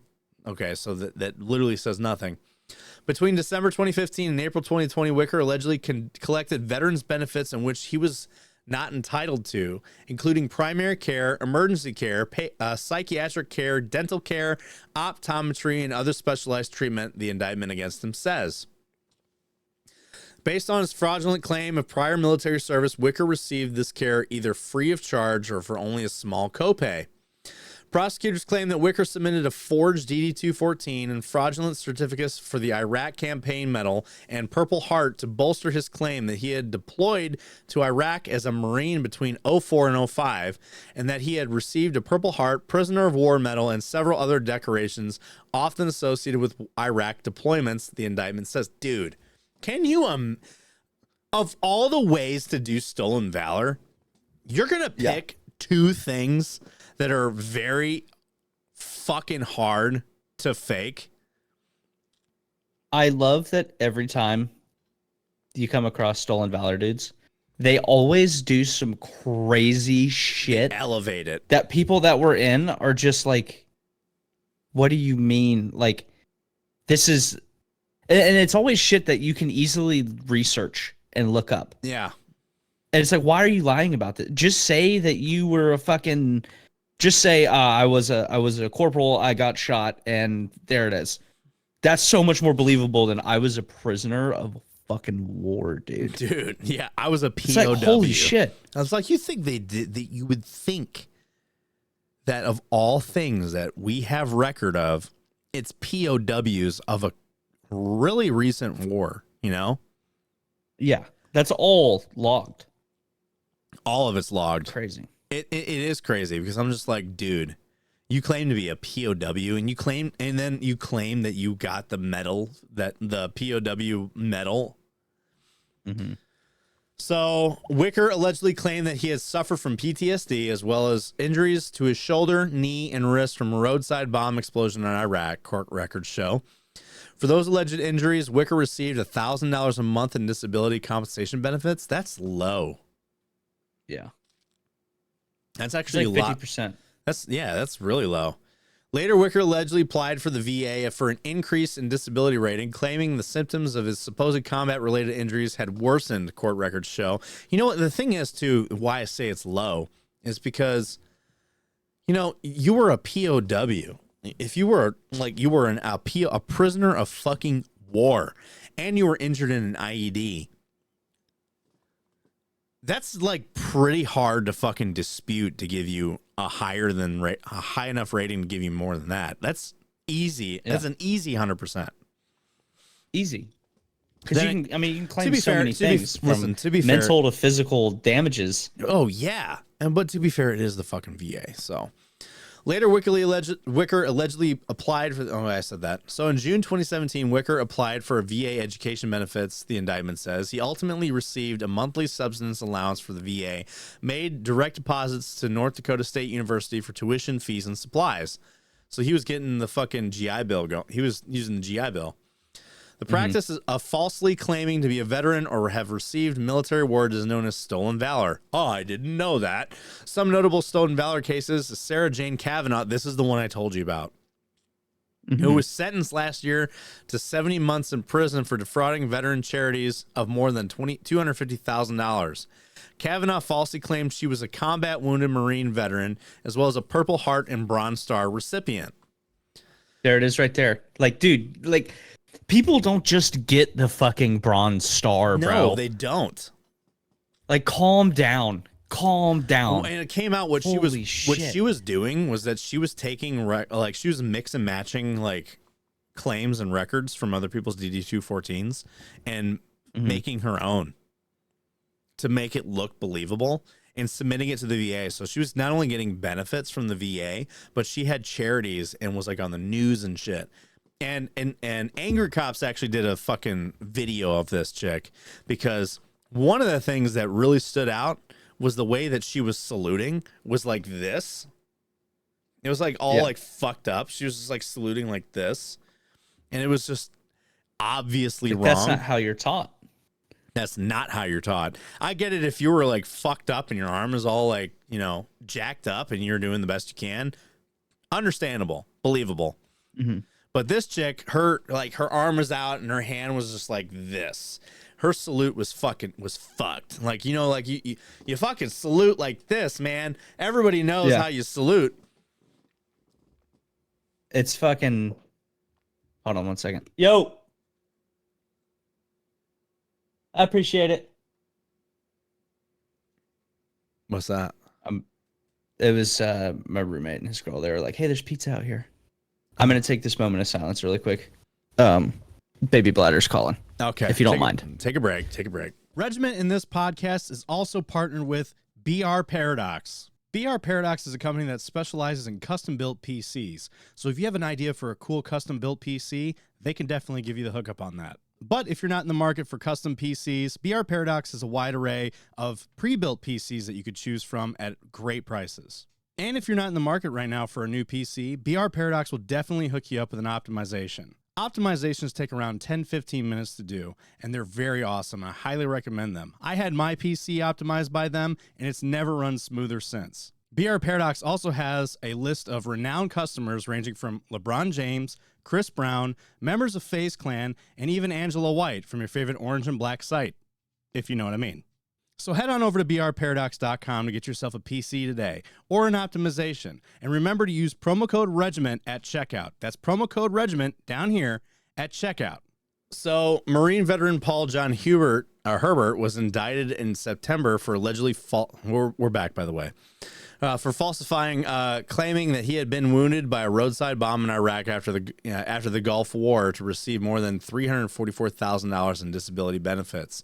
Herbert also applied for a Purple Heart. Dude, No wonder it's so fucking hard to get a real claim in, because you have all these weirdos that manage to defraud the VA with a fake claim. And then you have us that are like legitimately trying to get a good rating that are just being told we're liars. And it's because the VA, like, I don't understand like how is it this easy? I don't think it is necessarily that easy as far as like, no, it is. Obviously they did it and they were never fucking there. Like, you just get a blank document off the internet, forge it real quick and like Word or PDF or whatever, print it out, boom, there you go. That's true. And then you have a dude that like looks at 300 DD214s a day. That's an exaggeration, but he's just like, okay. And it's like, it gets lost in the stack and it's like, all right, whatever. Yeah. Like, I see your DD214, cool, whatever. I'm interested to know how like some of these get caught. If it's that easy for it to get like kind of get through the cracks like this, how do they get caught? Because these articles never really tell you how they get. I mean, the Kavanaugh one, everyone figured it out because people were like starting to notice things, but this one didn't really like. Okay, so what prompted you to like really look into this guy to determine that he was full of shit?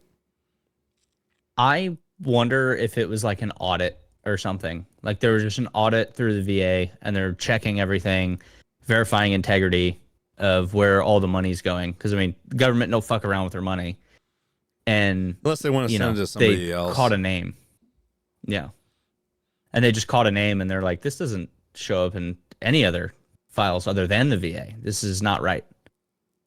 Probably, if I were to guess, yeah, you're probably right with that. I'm curious if anybody's watching still at this point. Let us know in the comments section because I want to know, like if it could easily slip through during the initial process, how does it get caught now? Like, what was the determining factor that was like, oh, this person's lying? Well, it said here that he applied for an increase in his rating. So that probably is what did him in. He got greedy and was like, I did it one time, I'll just get an increase, whatever. And he probably got caught there. Probably. I don't know.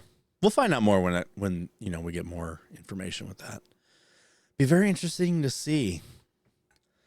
And for our final topic today, guys, Abbey and Brittany, the conjoined twin. I keep calling them the two-headed girl. They're conjoined twins. They are two separate people. They are two separate. They are their own person, each of them, because college charged them that way. So fuck it. So ex-wife of Army veteran who married twins admits his child may not be his. So the husband of conjoined twin Abbey Hansel was reportedly hit with a paternity lawsuit by his ex-wife, creating drama in the wake of news about his marriage to one half of the conjoined twin duo. Josh Bowling, a U.S. Army veteran and nurse, recently entered the tabloids after marrying Abbey Hansel, who shares a body with her sister Brittany. While the marriage took place in 2021, it has only recently made headlines, presumably due to the twins staying out of the spotlight since their show. As interest has grown in the trio, news broke of a paternity lawsuit that was filed by Josh's ex-wife, Annika Bowling, in October of 2023, nearly 2 years after he married Abbey. The divorced couple currently share custody of the 8-year-old daughter, Isabella. The two were divorced April 23rd, 2020, but Annika had another child later that year who was referred to as Isabella's half-sister in court documents. According to the Daily Mail, it isn't known which child the paternity is being tested for, but the DNA test was filed in court records March 7th. A third party, Gavin Vatnsdal, was also named in the suit. The details of that test, however, are not available to the public. While Josh is a hospice nurse, Abbey and Brittany are now both 5th grade math teachers at an elementary school in Minnesota. The unusual nature of the conjoined twins means that while Josh and Abby are legally married, Brittany is along for the ride, to include if Abby and Josh decide they want to have children. Along for the ride. Right. Oh, man. All right, popular military. I see what you fucking did there. Brittany's just along for the ride. If Abby's getting fucked, guess what, guys? Brittany's getting fucked too, guys. God damn. That's a terrible way to say it. I know. It's just awful. Hey, here's the thing. I'm curious with this. What's the suit? Like, it sounds like that his ex-wife is the one that filed the suit. Why? You know, no idea. What if he's? It's weird. It's weird because usually when you hear about like a case like this, where a guy's paying a woman child support for a kid and the kid's not his, she'll take that shit to the fucking grave. She won't have a lawsuit. Like, it is her that filed this, right? I wonder if the potential baby daddy like just might have more money. This is a very like closed way of looking at it, but I wonder if the potential baby daddy's like rich or whatever, and she's like, I need to get the bag. Something, because the husband was the one that was hit with the lawsuit by his ex-wife. That's what it said. So she is the one that filed the lawsuit. And that's why it's weird to me. It's like, why are you suing him? Like, the kid's not his, so why are you suing him? If the kid isn't his? Is it like actual suing? I don't know. It says paternity lawsuit by, like, he was hit with a paternity lawsuit by his ex-wife, claiming that the daughter that he has with her is not theirs. So I feel like lawsuit like might be one of those words where you see it and you immediately think like really, really bad, and it might just mean like legal proceedings to ensure a paternity test. Probably. Yeah, probably. You might actually be right about that. That actually makes the most sense. Because it's like, if she's suing him for what? The child support. Yeah, she won't get anything if they find out that it isn't his. Then the court's gonna be like, he doesn't owe you anything. What the fuck? If anything, like, she'll owe him all the child support that he's paid. Yeah, she'll just be fucking herself. Yeah, so that's why I'm curious. I'm like, what do you mean lawsuit? Like, why would she sue? Why would she file a lawsuit about this? Because she'd be screwing herself over. That doesn't make sense. It's weird. I don't know. Maybe it is the legal wording of this stuff. But yeah, it's very interesting that they were back in the fucking... I love the whole Brittany is along for the ride, to include if they decide to have kids. That could have been worded better. That really could have been worded a lot better. Very interesting. Whoever wrote this article and whoever reviewed it, they're probably just like, nice. Nice, dude. Oh God. Oh man. And it's one of those things, man, where I'm just like, it's not our business to know this stuff. But I'd be lying if I said I didn't want to know this stuff, you know? Yeah, I definitely want to know, but I respect the privacy of it. So do I. Like, yeah, if it's out there, I'm gonna read it, but I'm not gonna be one of the people that's like, we need answers. You know what I mean? You know what? We're gonna go on a little bit of a fucking deep dive here, like this. So, how does sex with conjoined twins work? Of course, Abby and Brittany are the first ones. So it says this article says conjoined twins get separated in order to lead independent lives. If they're not separated, they cannot lead independent lives. They can have sex, etc., with a third person in the same way any two people holding hands or touching can. Let's see. How do conjoined twins handle intimacy? Oh, this is an interesting one. So here, you could see what I'm sharing, right? Yeah, I see it. So how do conjoined twins handle intimacy? A history and guide. A look into the complicated sex life of extremely close relatives. Extremely close is one way of saying it. Create an account to read it. Fuck you. Sex lives of conjoined twins. Why does the topic defy imagination? So one thing we know for sure about sexuality conjoined twins, people who aren't conjoined are fascinated by it. This is not a lie. At least it seems that way, judging by the number of reporters calling me to ask about the sex life of conjoined twins since the TLC reality show Abbey and Brittany went on their air several weeks ago. Oh, this must be an old article. Old. How old? Yeah, October 2012. So, as I've told callers, although there are no real studies of the sex lives of conjoined twins, we can safely assume that conjoined twins want and occasionally feel conflicted about wanting sex, as we all do. Oh God, come on! Why do you make me want to pay for this shit? Stop making me like have to pay for this shit. I feel like any article we find, it's just going to talk about like they just have to consent to being okay with it happening and sharing the moment. I mean, Reddit will never disappoint because the Reddit thread is here. So this one asks the weird questions. So I can't imagine that a human in history that has been more than one reproductive organ. So I'm guessing that one has to agree with the other in order to go ahead with it. Question mark. Do they even or? Yeah, I know. What? Scan QR code to read it? Why? You're just getting fucked, dude. I know. I guess. Fuck it. We'll just leave it to our imagination, guys. I can't win. I cannot win. It just wants to. I'm trying to research here, and it just keeps paywalling me on everything. That really sucks because it's like, of course, it's this topic that I want to know more about. Like, but I think it is a lot of the asexual thing where they just don't. Yeah. Unless it was like the conjoined brothers where one was gay and the other wasn't, and they just shared it. Mm-hmm. Let's see. Abbey and Brittany is in all of these, dude. Well, I mean, they're probably the most famous. They probably are the most famous. Catholicism, conjoined twins and marriage and sex. What? What? That's weird. Why does Catholicism give a shit? Because why wouldn't it? Okay, so under the laws of Christianity, let's read that. Two females with two vaginas like so conjoined twins with separate sets of reproductive organs like these people.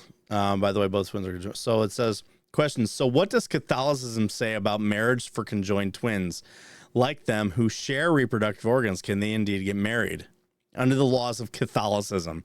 In particular, are they indeed allowed to have sex with their respective spouses, even if obtaining carnal knowledge of one twin is equivalent of obtaining carnal knowledge of the other? Like if Abby marries Carl and Brittany marries Daniel, can then Carl and Daniel have sex with Abby and Brittany, even if it means Carl and Daniel will be obtaining carnal knowledge of Brittany and Abby? What? Consider the following scenarios that may arise. If Carl and Abby are allowed to have sex, and they do have sex, then after they are done, can Brittany and Daniel begin right afterwards? Can all four do it at the same time, like alternatively, or does it have to be one pair after the other? If Brittany isn't seeing anyone, is it wrong for Brittany to ask Abby to have sex with Carl on a day that Abby and Carl weren't particularly intended to have sex? Because Brittany wants consensual pleasure. Oh, that's so... This is a lot. This is a lot, bro. This is a lot. After they are done. After Carl cream pies so-and-so. Oh. But it actually did. I thought of a question later on, like earlier in the day. I was just like saying, like, so, okay. So if they are married and they do the deed, right? So Abby and the dude do the deed, right? Let's say that Brittany has a boyfriend. Yeah. What's going on in his mind? Yeah, like is he like, man, now he gets to go get after my girl? Like, Sloppy what's up, bro? Like, does he get offended? I don't know. I really don't know. You know? I don't know.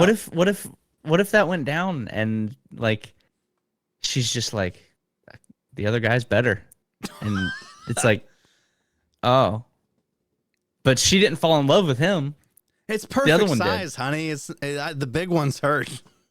I promise when when John gets in here, I get a little afraid. You know, I gotta get hyped up, bro. Again, not our business. Not our business at all. Don't tell us. If you don't want to tell us, don't tell us. If you want to tell us, I mean, like, I'm not gonna not listen. Like, I'm not. Like, if a conjoined twin ends up in our comment section by some fucking lineman of the moon and stars, like, if we do get one that decides to come into our comment section and give us a little insight on this, I'm not gonna avoid reading it. You know, I'm gonna like accept the knowledge, like as any curious human being would. You know, wouldn't we all? I'm not gonna actively go and ask a random stranger about their personal life, because that's just rude. No. And weird. Like, it's just weird. Just like kind of like how I gave you guys a little bit of a story of my personal life that you didn't ask for. But but hey, you know. So, but you talked about it. You put it out there. I did. I talked about it and I put it out there. It is one of those things that you all know now. I'm glad to have educated you all. I hope this is the episode that blows up, and then you're just known as the guy that got my asshole fingered by a fucking drunk, soulless person. Can you imagine if this is the one that blows up, and all it is like, I might actually make it into the opening clip. I might do that. I think you should. Yeah.